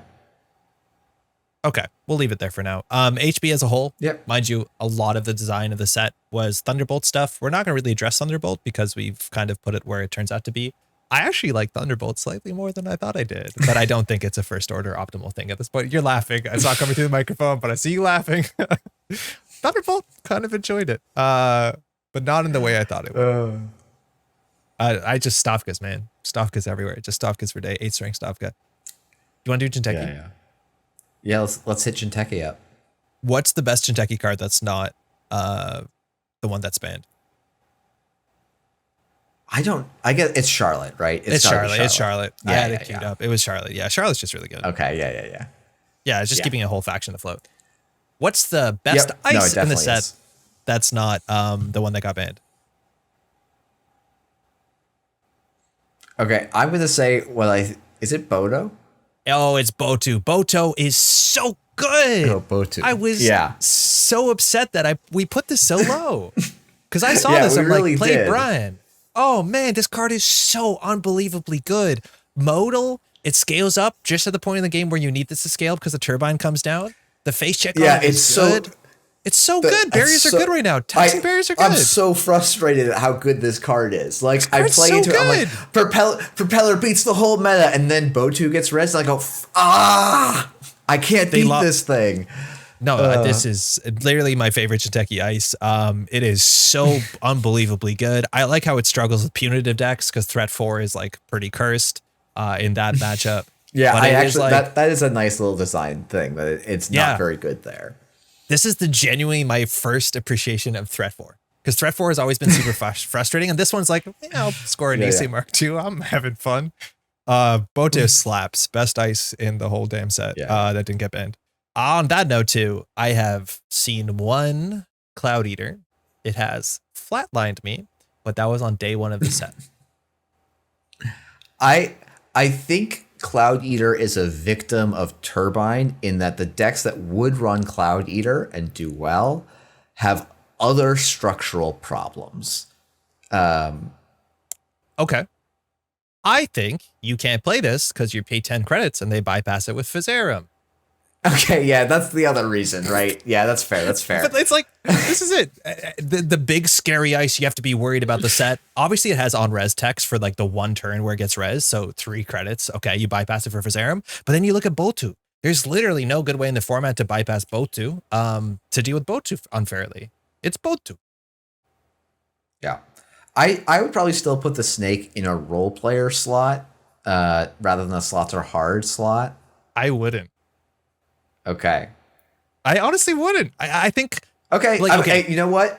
You can have the mouse on this one. So if you want to put this in slots or harder binder, that's up to you. Without feeling like I'm strong arming. Okay, let's talk about it. What do you want as your worst face check in Jinteki right now? Saisenton. 3x Saisenton because it's the cheapest, and even once they get their like rig down with turbine, they still have to break it for 3 credits. If you have more money, you can consider Anansi, but honestly, Anansi paying 8 and at the end of the game they break it for 3, you might as well just play Saisantan. I like Tithe better. I would not reach to play this, even I don't think in Ag Infusion. I guess here's my question. If Yeah. Icerum did not exist, just like Yeah. if Icerum got banned, does that Yep. change how you would evaluate this card? Yes. Yeah. Yeah, it would. Yeah, of course it would. But it's like, show me a Hydra. There's no Hydras in standard format because Viserum breaks it for 3. Can't play Hydra. Yeah. So that's tricky. Anyways. Does this go all the way down next to Seraph then? No, because it doesn't. Because like Seraph is like Hydra, but worse. This is technically interesting. Yeah. Okay. So in terms of some agenda stuff, we have 2 interesting agendas. The first one was see how they run. And honestly, when we did our tier list, I was kind of surprised that you, specifically how you were worried about this card. And not that I was surprised about those worries, because those are worries. I didn't expect that from you, which feels like I'm judging you. I don't mean to be judging you. I was just No, that's fair. Yeah. How did it turn out? Because I haven't really flatlined to this and I haven't seen a lot of it. I'm ecstatic that we have not flatlined to this. It's one of those cards where like I don't know exactly why we haven't. I have some guesses as to basically the 1000 Cuts PE deck lost so many tools that it just kind of doesn't work, and this doesn't have a home in like punitive Neurospike PE because it's a 4/2, and so like my worry was that like, oh, you're going to be playing against PE, you decide you can't check remotes, and then suddenly you get like Holoman into see how they run end of the line, and you have no counterplay. And it's not clear to me that you can't build that deck, but it hasn't happened yet. And I think there's other stuff that are just more consistent. And so I'm, this is one where I'm very glad that this card ended up weaker than maybe we placed it on here. So anecdotally today I was playing on stream and I was playing some Seb decks trying to make Seb do a thing. And I was playing against a PE deck, as you do on Chainnet Casual. And so my opponent, the corporation, had a card on the table, install advance events. They had some other cards on the table. I checked one of them. It was an Urtica. Anyways, I'm sitting there. I'm on 6 points to 0. And I have 1 Sealskin Scarring in my hand. And I'm like, we don't got to do anything. We're going to wait till we get a Stargate down and win the game, which is what happened. And after that, I was explaining to chat, I'm saying like, look, the big thing we're worried about is when they have multiple things on the table advanced or multiple things on the table, because then it could be Reaper function into like Ronin or, create your own problem. And then someone in chat said that double advanced card, they could have just done advance, end of line, see how they run, and you would have lost. And they were right. Yeah. They were right. And I was like, but I have a steel skin. Wait a second. No, I'm dead like 60% of the time. Yeah. It is so weird where like this card on paper feels like it should actually be something, but it has not materialized into anything. And I know there are people that enjoy that style of deck. And so I have some faith that they've explored the space and it doesn't work. And I will just accept that happily. I don't accept it. Install advance, your opponent doesn't run it for 1 turn is like, that happens half the time with P, and then dying to a single card on the table, I will feel terrible when that happens to me. Yeah. No, I think this is still a bad design. It's not powerful at the moment for whatever reason, which is great, but it's not a design I'm happy with. No, I think this is still a problematic card, but no one's playing it. But you're right. I didn't realize install advance on a table. If I don't run it, I can just die. If I don't have tag, and that's kind of rough, isn't it? Yeah. I don't know. It's not real, but it can still hurt me, right? Yeah. It's like one of those things where I'm like, I always tease you for being scared of Saisantan and every single ice, but this is a card where I'm doing the same thing, right? Like, yeah, but Saisantan is now a 3 of in every Jateki deck. Like, it's real. It's happened to itself. You're not wrong. But it doesn't take 4 influence. I think last card that's worth talking about is I think this is the most excited I was about a Jateki card coming into the set, as much as I really like Charlotte. But it's Cohort. Yeah. This card was so cool when it came out because it was flexible, it was modal, and very specifically, people didn't value it highly. So it got away with a lot of value crimes. And this card screams value crimes. What do you think about it now? I barely see it. Yeah, I mean, I think basically, I think this card is still quite good. It's just not well positioned for the meta, basically. So like maybe it's not a faction staple. I think it's probably an archetype enabler. It's very like it is a very, very good Asa card, but it turns out that the reason Asa doesn't win through value right now. When I was talking with Jai's like, yeah, it's basically a combo deck. It's just that Holoman is your combo, and you can do some stuff with that. And so while like I think genuinely like every corp that wins right now, maybe with the exception of Tuno's Op, is a combo deck. Tuno's Op is a combo deck at the time. Yeah. And so like a value piece just doesn't cut it. And you know, it did at the start when people hadn't figured out optimal runner decks. And if we get to a world where value is a legitimate win condition for corps, I think this card starts looking quite appealing again because it's just a lot of value. Yeah, cool card. Generally cool card, very cool design. It's not popping off. I do need to mention because it is behind your head, but it's No One Home. Bring Them Home. Excuse me. Bring Them Home. I haven't seen it do anything. I still am convinced it is technically a value card in a weird value matchup, but it is. I'm okay leaving it where it is, I think. Yeah, I think that's okay. We also did not mention Sisyphus Protocol. Oh crap, that's a good one to talk about. Yeah. My opinions on this have changed. My opinions on this, I don't think have actually changed. I think it's just not seeing any play because of Turbine, but I think that's like a Turbine format thing, not a how I'm going to look at this card. What do you mean? So we listed this as an archetype role player. Yep. With the idea that it has some kind of home in an Ag Infusion style deck where you res nasty ice and you want the runner to hit them over and over again. Mm-hmm. We haven't seen that version of Ag Infusion, but I don't think that means that this is not. If that Ag Infusion did exist and like people were playing that when the set came out and they were playing Sisyphus Protocol and it was doing work there, it's just kind of similar to me to Cohort. The meta just evolved away from valuing out runners by making them hit your ice over and over again. And so we haven't seen it, but that it doesn't change how I actually evaluate the card. It just says in the context of the meta, it's an archetype role player. It's a powerful archetype role player. It's just for an archetype that really that I think hypothetically can work, but isn't working, not through its own faults, but through other things. Okay, I understand you. Now, this might be outside the scope of this video, but this is what I don't understand. In a world where runners can break the most expensive ice in the game for 2 to 3 credits once they're fully set up, which requires a bit of effort, versus in a world in which a runner is using Carmen to break an Anansi for 5 credits. In which of these worlds was this card balanced for? Do you imagine? Not to speak on behalf of NSG, because that's the thing that I don't understand, is like people decry, and myself included, Turbine. But if we're in a world where we don't have Turbine, and to run HQ once as a criminal, I need to spend 10 credits to break an Anansi one time physically, I don't want to play that game, right? Like it does not make the game more fun. It just adds a huge credit tax on trying to have the gall to interact.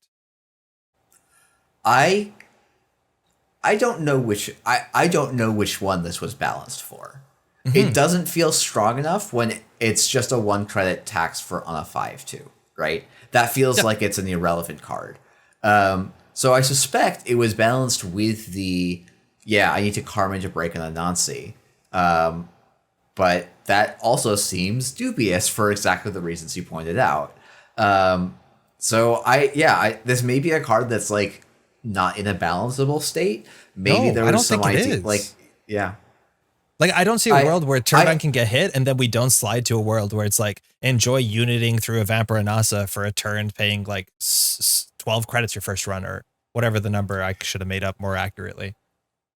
Yeah, I think I guess I have some faith that there's tools in the runner pool that can accommodate that situation that just don't need to be played right now. This is not like the example I think is a hallmark of good design. I want to see the meta come back to this, but like Hippo is seeing no play right now, right? Hippo would actually be quite good against this card in theory. Sure. We just don't see you don't install Hippo because why would you bother? Right now, Hippo is functionally an economy card. It's a very odd looking economy card, but it is an economy card.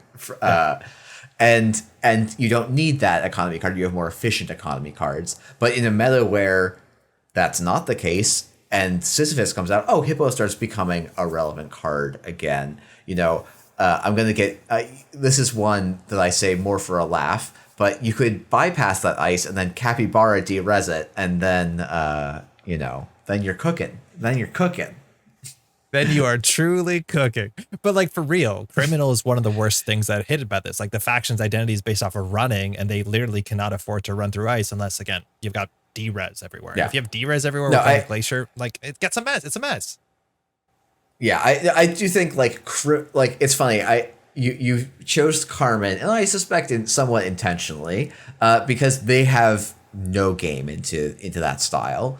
I think both Shaper and Anarch have a plethora of tools to deal with hitting an expensive ice a couple extra times a game, and so it's, to me, that feels like a thing where like if NSG wants this Sisyphus protocol to be part of the game, it is a part that they can design around, but Crim would be the place I would put a lot of attention for that. Exactly. More so than the other two. Yes. I don't know. This card to me like represents the tension between like, I don't like Turbine, but then on the other side, I don't know whether I like this more. Because at least with Turbine, we're running a lot and we're interacting a lot. And if we can't interact, why is it Netrunner? So I don't know. Obviously, this is not seeing a lot of play. It's just like a very fascinating talking point about the state of like Glacier Ice. Where do you reckon it goes? Because it's still an archetype role player. It's just probably a bit lower than this. Yeah, it could probably go just to the left of the other Jinteki card. That's name I can't remember because I've never seen it got played once. But bring them home. Bring them home. Thank you. Cool. Overall, Jinteki honestly did pretty well. Jinteki did get a card banned out, which that card was kind of cracked. But like, got economy, got ice, especially like mid-taxing ice. Like, got a lot of stuff that I know I wanted from the Jinteki card pool going forward. Still not in exactly the place I want Jinteki to be a bit of a wider idea. But like overall, I'm actually, there's a lot of good stuff here. I like this. Yeah, Jinteki got into a play. They feel like they got more foundation pieces that they really needed.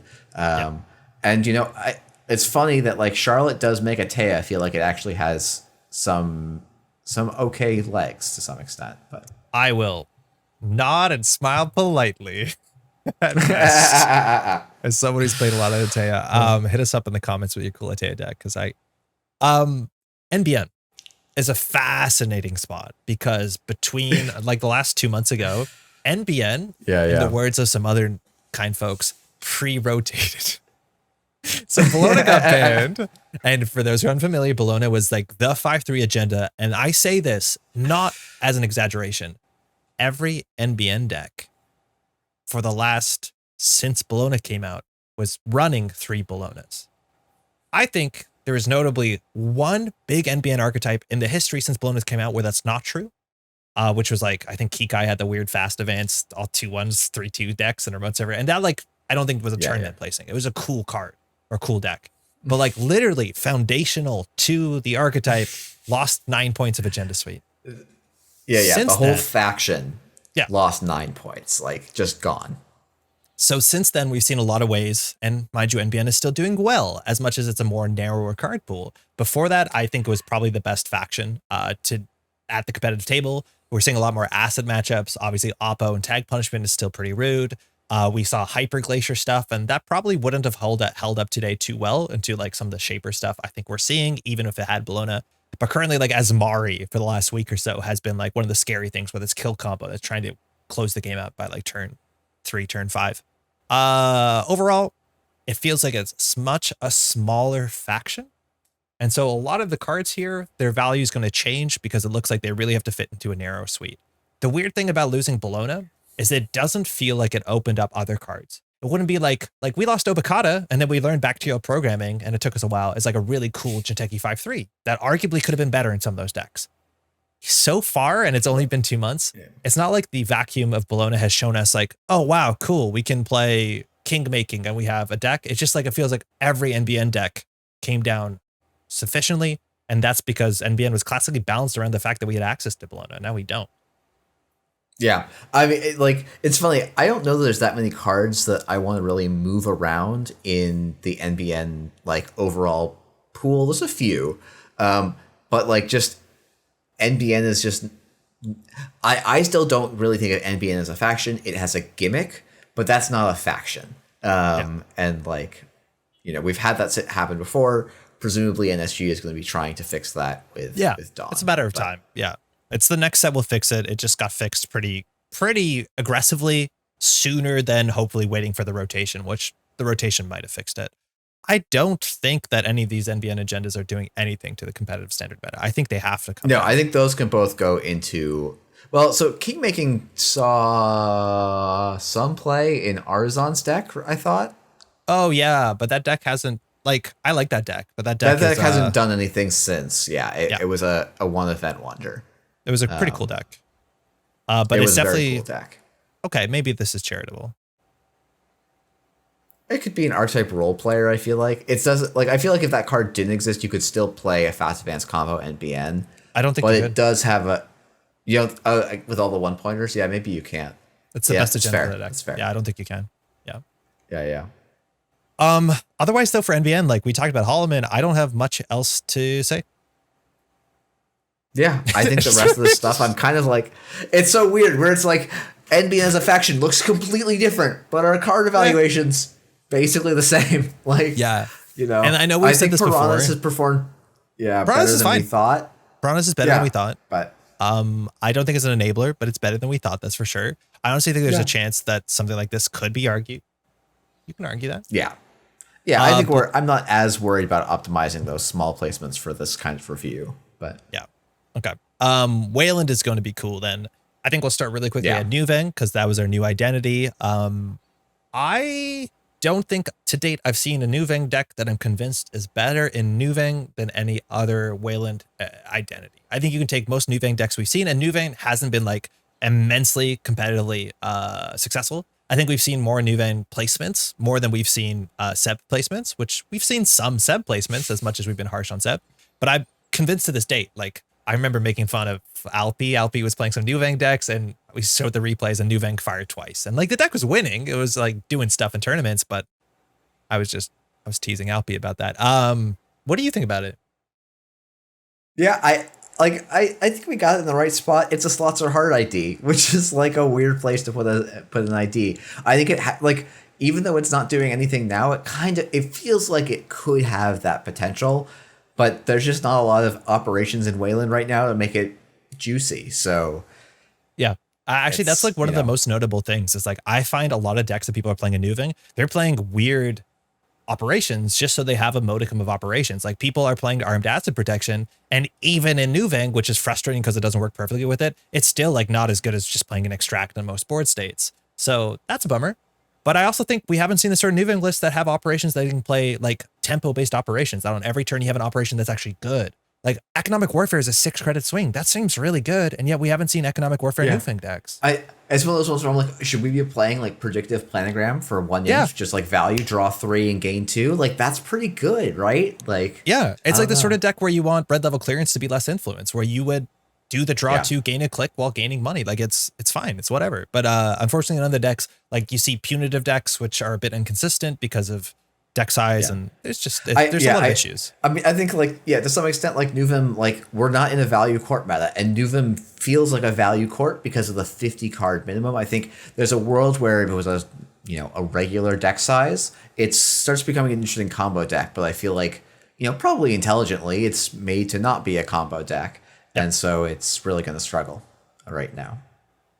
Okay. Talk about some agendas. We got really good Wayland agendas. And this one is one that is kind of way cool. It's Eminent Domain. Is this the best Wayland agenda in the set? I mean, by the results, we kind of need to swap the two agendas. We do. Right? Eminent Domain is hella sick. It's like, in some ways... It's not a faction staple, though, right? It's an archetype enabler. I think the amount of... Like, I think the amount of places we're going to see Eminent Domain throughout the history of Eminent Domain, or like the following upcoming history of Eminent Domain, is probably wider than we think it's going to be. I think it's a flexible card. I could see that. It is it is more flexible than I thought, I think. I genuinely did not think like, oh, you can use this to value get things. Archer's just good enough, turns out. It's just really good. Like Archer's just one of the best sentries in the format. I think it's so 3/1s are like a difficult thing in general. I often don't like 3/1s that they have what I would say game warping abilities. And whether you want to say produce an archer and res it for free is a game warping ability, they're like step 1, sneak out a 3/1 underneath the corporation's nose or under the runner's nose, excuse me, and then you have a game plan is a weird feel for me. It's a weird feel. Yeah. But it's good. I think Basalt Spire has underperformed. Yeah, I agree. It feels, yeah, no, it definitely has. I think it's like it's a role player card, I think, and we kind of thought it was going to be the 5/3 for Wayland. I think we were probably expecting punitive Wayland decks to be a thing, and it's funnily enough, it's the one faction where you can't play punitive. Yeah. It's literally the worst punitive ever. Punitive is the worst at Wayland. Like I'd play punitive HB just because I'm going to win Swiss rounds because no one knows what I'm doing. But like Jateki punitive, sick. NBN punitive, doing really good. Wayland punitive, like they see you coming from 6 miles away because you're screaming it. It's still a good card. It's still like a very good. It's still a good card. I like, you know, again, I'm like, oh, if I ever get to play value Ob again, it's a great 5/3 for that deck. I think SDS is really good right now. Yeah. Okay. I think we should say it. We messed up Wayland real bad. Yeah. I think basically every Wayland card has to move. It's really bad. Almost it's every single one. Okay. I'm gonna go on record. Yeah, go ahead. Okay, we have a lot to say about our You go on record before I go and insult a bunch of people all at once. I think I'm going to do the same thing. And luckily at this point, if you watch the video, you understand our charitable takes. It costs 2 credits. Please just trash this. It's winning games. Just trash it. It cannot be defended. They literally cannot defend it and get value out of this card. Moving advancement counters on their own is near worthless. So just run and trash it for 2. Okay, it is not worthless entirely, but it is only useful if you've left a wall to wall and an uniced Hearts and Mind going for like forever, right? So it's like my advice to runners is you can let this have 1 trigger. That's absolutely okay. You do not need to check unresed like assets, I think, in general. There might be other ones that you want to check. I would not say that this is one you have to ensure never fires. But it doesn't need to fire twice. It just doesn't. Click for 2 credits, run and trash it, and then like go on with your life. I'm glad we're on the same page. And we're underselling for those who've been playing tournament games against really strong op players and are so click compressed that if you do this, you can't contest the remote server. Yeah, there's a lot of stuff you got to do in the matchup, but like trashing this is a very high one, and it only costs 2 credits.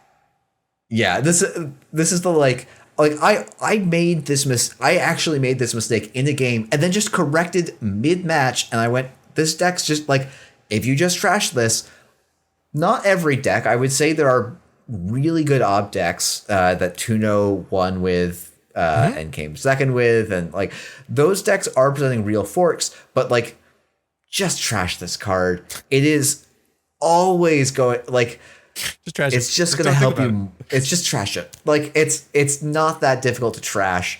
And I feel like I watch people just let this tick for turns and turns and turns. Just trash it. Worse. And like, if we turn out to be wrong, great. You can link to this segment and go, you guys are dummies. But just trash the card. There's no reason. It feels like just a mistake every time I see the runner let this trigger a second time. Yep, just trash it. Just cost 2. Just trash it. Next up on our mistake, Hammer. Very good ice for 2 influence. Yeah. This is a good one. It's just not good. Like, it's Boto all over again. Yeah. I'm just gonna put it up here. Do we want to talk? It's just first. Okay, just address the nuance. Wait. Is it good? Is it a faction staple? It's not a faction staple. Yes, it is. Yeah, it is. Yeah. If I'm playing a Wayland deck, what are my sentries? I play 1 Winchester, and then if I have more sentry slots, I'll play 2 hammers. Okay, Unless I'm playing an op list. Okay. Yeah, I was about to say, like, it's difficult for me because like the only Wayland we're seeing right now is 2x Archer op list with no other sentries, right? I agree. Once the meta slows down, and in other factions, in Jinteki, this is a really good sentry. In NBN, in Reality Plus, this is one of your best sentries. This card's just good. Right. It's just really good. This card is you know how all the Nuvem decks were winning? They were just putting one hammer on a remote server, and people were like, I can't run through that again, and I can't Banhar through that because that's a problem. And then they're just scoring things behind it. It's just good. It's just good. Yeah, no, that's fair. That's fair. Like nobody deals with this quickly. It is one of those cards where I'm like, I think this is slightly undercosted for the corp, and it's going to present a long-term challenge for the runner. Like, yeah, it's going to present some long-term challenges for the runner card pool, but that's designs. That's future NSG design and dev problem. The card's actually quite cool. I don't actually hate it for those reasons, but yeah, it's going to be a warping one. A game-losing face check. I don't, for 6 credits, name a worse face check. Don't name Saisentan. Don't encourage me. For real though, like it crushes creativity like the hammer is, and then if you face check into this on the bad board state, oops. I guess it is situationally one of the worst face checks, but there are also situations where you just kind of go, and keep going. It is mouseless again. Yeah. It's mouseless. That's probably Mouseless fair. is a messed up card. And this is meaner than mouseless. It's meaner than mouseless. It is more expensive, slightly. It probably could be a little more expensive than it is, but I think this is like an Andre take, like putting up on Faction Stable, but this card will be relevant for the history of the game. Maybe not today. I can take it down off the shelf for you, and I won't feel bad about it because we're working together. I would put this in as a high roll player, because I don't think this enables. It's hard. It doesn't enable. It's very hard for me to put. It's very hard for me to put this style of ice as an enabler, even though maybe it is. Like it's maybe a decent taxing ice for a Wayland. Imagine a world of mid-range Wayland. This historically never existed. Which is gonna be a Wayland mana garb, and honestly, we're like 90% of the way there. We just don't have a defensive upgrade in Wayland. I notice how when I talk about Wayland, I say we. That shows you my color alignment. No, it's fine. I've been saying it too. I'm contemplating if I don't play Ob for an event this upcoming week. So we'll see. Get out. Yeah, what are you gonna play? Asa? Yeah. Okay. You got me. But yeah, okay. Hammer's good. Hammer's really good. This one's also really weird. Good. Another 6-coster, Logjam. I'm lucky I don't think I've ran into like Logjam Hyper Glacier. In my my Wayland Rush decks that have access between like Logjam and honestly want to consider playing Pharos, it's hard to make Logjam taxing against the Fractor Suite you're expecting. I actually do not like Logjam. Yeah. If I want something about this cost, it is very poorly positioned into the meta. It's very poorly positioned. It's good against Boomerang. Boomerang's not super common. It should be. But it's bad against Cleaver unless you can really pump the strength. And then if you want something that just has pumped strength, that's okay into Boomerang. Like, just play Pharos. Cost 7. If I'm worried about... So to me, Logjam makes sense in the world where we're worried about both Cleaver and Boomerang. But we're only worried about Cleaver right now, so obviously it doesn't make sense. In that meta, though, I think it actually is noticeably better than Pharos. Because the take a tag off of Pharos is just so much softer than the end of the run. No, I agree. For Boomerangs, for Boomerang, 100%. You can't Boomerang through it. But like, if I'm, kind of playing mid-range Wayland, which isn't real, please let it be real. I still want to put this in an archetype role player. I don't think it can. It wraps around. I think. I think there's other cards we could think about. Well, actually, no. Every card in there, I think, is more or less a role player. Hold on, I can zoom out. Maybe not. Zoom out looks bad. No, we'll just let it wrap. We'll let it wrap. Business as usual comes down. That's for sure. Does it? Yeah. Yeah, okay. We never saw that archetype emerge. I think it could have but like, yeah. We saw one ofs in like Vladis Beer Scrid decks that existed for like 2 weeks. Yeah. But that's mostly it. And then otherwise for Wayland stuff, Isaac is like, everybody here is hanging out, having a good time together. Is Isaac a binder card? Are we being too cruel? I think maybe we're being a little too cruel, but it's within. No, I think it's reasonable there. I think that's totally fair. Should we talk about Descent? I feel like actually we basically got Descent right. No, we got Descent totally right. And I honestly think what's really funny is that we were talking about Descent to be like, imagine having a 2-cost end the run that gives you recursion and all this like utility. Like it's Himitsu Baku in Wayland, which that's a weird sentence. Yeah. And then we're like, yeah, it's fine. It's fine. You'll forget that exists half the time. Yeah, it is kind of nice into Viserum actually, which is kind of. I was going to say it's very fun into Trojans. It's surprisingly fun into Trojans. Yeah, but it's like totally just fine. Yeah. Okay. Problem is where your camera is overlaps a bit. I think we only have one more card to talk about on the neutral side. We don't actually see a lot of neutral cards from NSG recently, which is like an interesting thing. And we got this, and it's very good. Yeah, I think it was like when it came out, we were like, oh, actually, this card's much worse than we thought. And it's found a home. And I think it's going to continue to find some set of homes. I think it's probably not I actually would take it out of Enabler myself personally.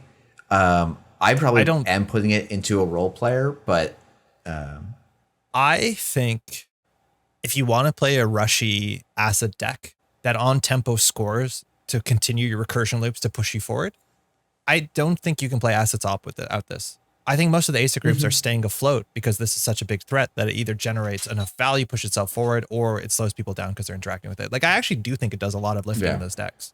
We've gone from a lot of decks playing 1 of to 2 ofs. Like they actually do want to consistently find it. Yeah, that's actually a fair point.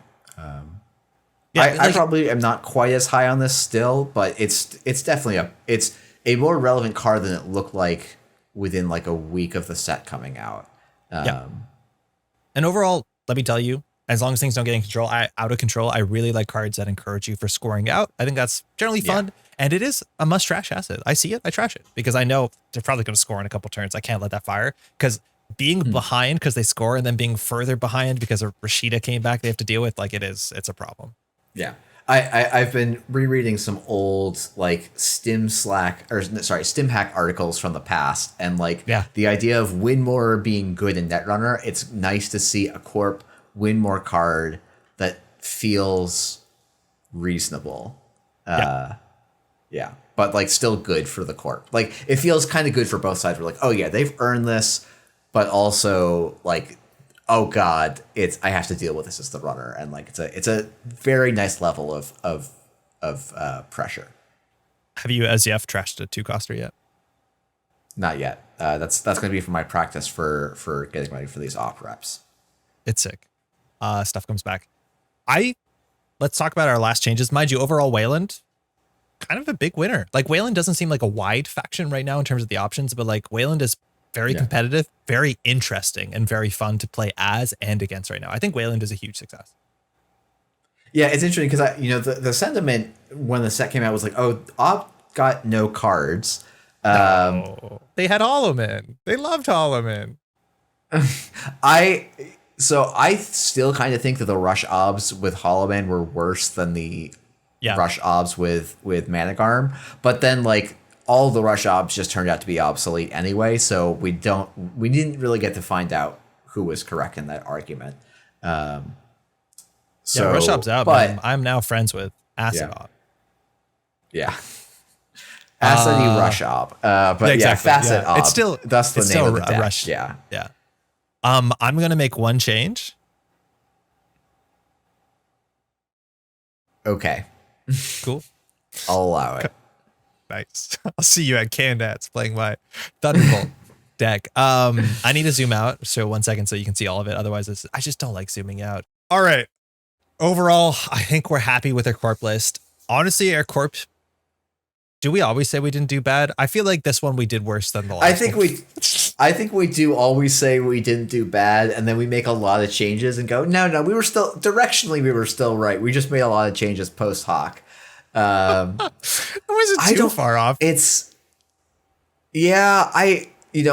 we moved a lot of things. Like, it's one of those tricky things where, like, we moved a lot of things down because to some extent there's always a level of optimism in how we want to rank cards when a set's fresh and new. And now we have the cold hard reality of, these things are not quite as good as we wanted them to be, or we're hoping they would be, or maybe weren't hoping they would be, and are, but. And for what's worth, there's still some optimism shots in here. Like, I think the bottom of Archetype Role Player is like strictly optimism. Yeah, optimism. Oh, that card probably could keep going down, I guess, if we want. The last two cards in Role Player probably could keep going, but that fixes it. Oh wait, that's so pretty now. We can move our cameras. Oh, fantastic! We solved it. Okay, fantastic. Yeah, I mean, it's interesting because it's like we probably moved, I think, as with all of these, we say we did a good job and then move more cards than we don't, quite a bit. Yeah. This one, maybe we didn't. It's one of those things where, like, I feel like we evaluated the cards reasonably for the most part. What is like the biggest learning? Evolved in a very odd way. Like, I think the biggest learning? We're inherently inconsistent when it comes to breakers, right? Like, talk about Shibboleth, Kurapira, that sort of stuff. Like, breakers are hard to evaluate, and a lot of that is because you don't understand the challenges that you have to deal with. For what it's worth, barring the fact that people pull off taxing sentries and taxing code gates, less so taxing code gates, and move more towards more barriers, like, that is not incredibly surprising, but that is a change that made some of these cards come down. Also, in terms of ice, I don't know what that's about. I think I looked at Boto and I looked at Braun. I was like, no way, buddy. But then I probably should have been. Yeah, I think we basically said, oh, you can run this. And we basically said, oh, Brand's already good. So why would I run knockoff Brand? And it's like, well, 4 brands. Influence turns out is a balancing mechanism. And like, and the Boto has its own merits even without it. So it's interesting. So that's I mean, I think to some extent, like for the Corp side, the meta is so dominated right now by the Corp needing to combo and do really orthogonal win conditions.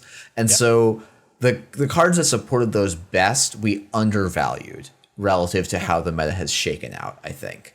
I agree.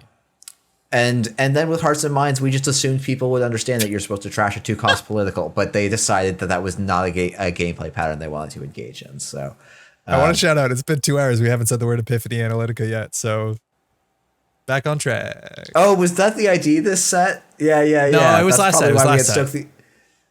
Well, but we were like it was part of the whole package, right? It was the TIA and BNI. Yeah, exactly. Because Epiphany got very little support in the first height of the package. So here they got all their agendas. Epiphany will look better once we have no NEH. So we'll come back to that. Yeah. It is very much a waiting till NEH rotates style of deck. Cool. So on that note, if you've been watching this, thanks for hanging out for these tier lists. If you disagree with us or you agree with us, firstly, you can take a screenshot of your comment from the first video and then post it now. Oh, that's irrefutable. It's genuinely irrefutable. But what I'd like to hear mostly is actually like how you expected things to change and what you were surprised by. Because 4 months is actually the biggest difference between when we started and when I think we've come out with our like revisit. Which is pretty notable. And we had a really big ban list. We're actually waiting for a new ban list, I'd imagine, between now and, well, obviously between now and Worlds, but it could be coming relatively soon. Intercontinentals is technically last weekend by the time this video came out, but for us, it hasn't happened yet. So there's still some surprises to come for sure. Yeah, no, I'm excited to see where this meta goes. I hope we get a ban list, honestly. I don't know, but presumably we have the last couple of years. So I don't know. This has been and I'd love to hear people's thought. Did we do a bad job on our first ban list in retrospect and in card evaluation? What lessons do you think we should have learned that we obliviously said no? We're perfect little angels here. Well, I'd love to hear where you guys think we could do better in card evaluation, or if there's stuff you would like to see us cover in videos or change how we cover things. We're always welcome that feedback. And Dawn is only not.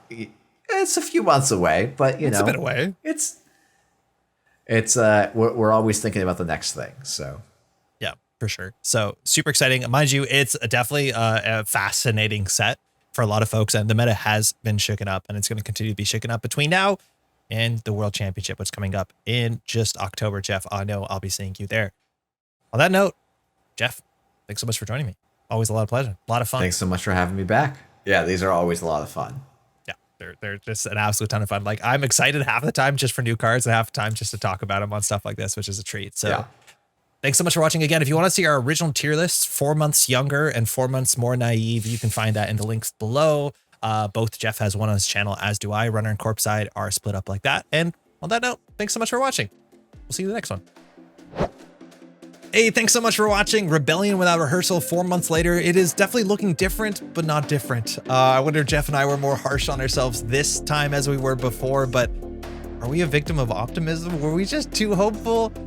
I don't think so. I don't know. We're like one balance change, one ban list update away from, I think, everything being relatively shook up, which is pretty exciting with Worlds only a couple months away. It's only a matter of time. With that, I want to give a couple huge thank yous. Firstly, to Jeff for joining. This takes a lot of time to get all this together. It's an absolute treat. And of course, to all of these names here. These are just some of the patrons that help support the channel, so we can put time into recording and editing, all the card overlays. All this stuff takes a lot of time and just simply would not be possible without support from all y'all. So thank you so much. It's greatly appreciated to all these names here, and of course the Daily Cast patrons. If you want to support the Metaball Grid, you can find the link below to Patreon. Otherwise, just liking the video, sharing it with a friend, leaving a comment. That really does help the channel grow. And with that, we won't be back with the tier list for a while now. No new cards until dawn. So we have to hold on until I think about Q1 of next year. That's okay. There's always a lot of great other stuff, hopefully on the channel, whether it's live streams or deck dives. Maybe there's something for you. Thanks so much for watching. See you around.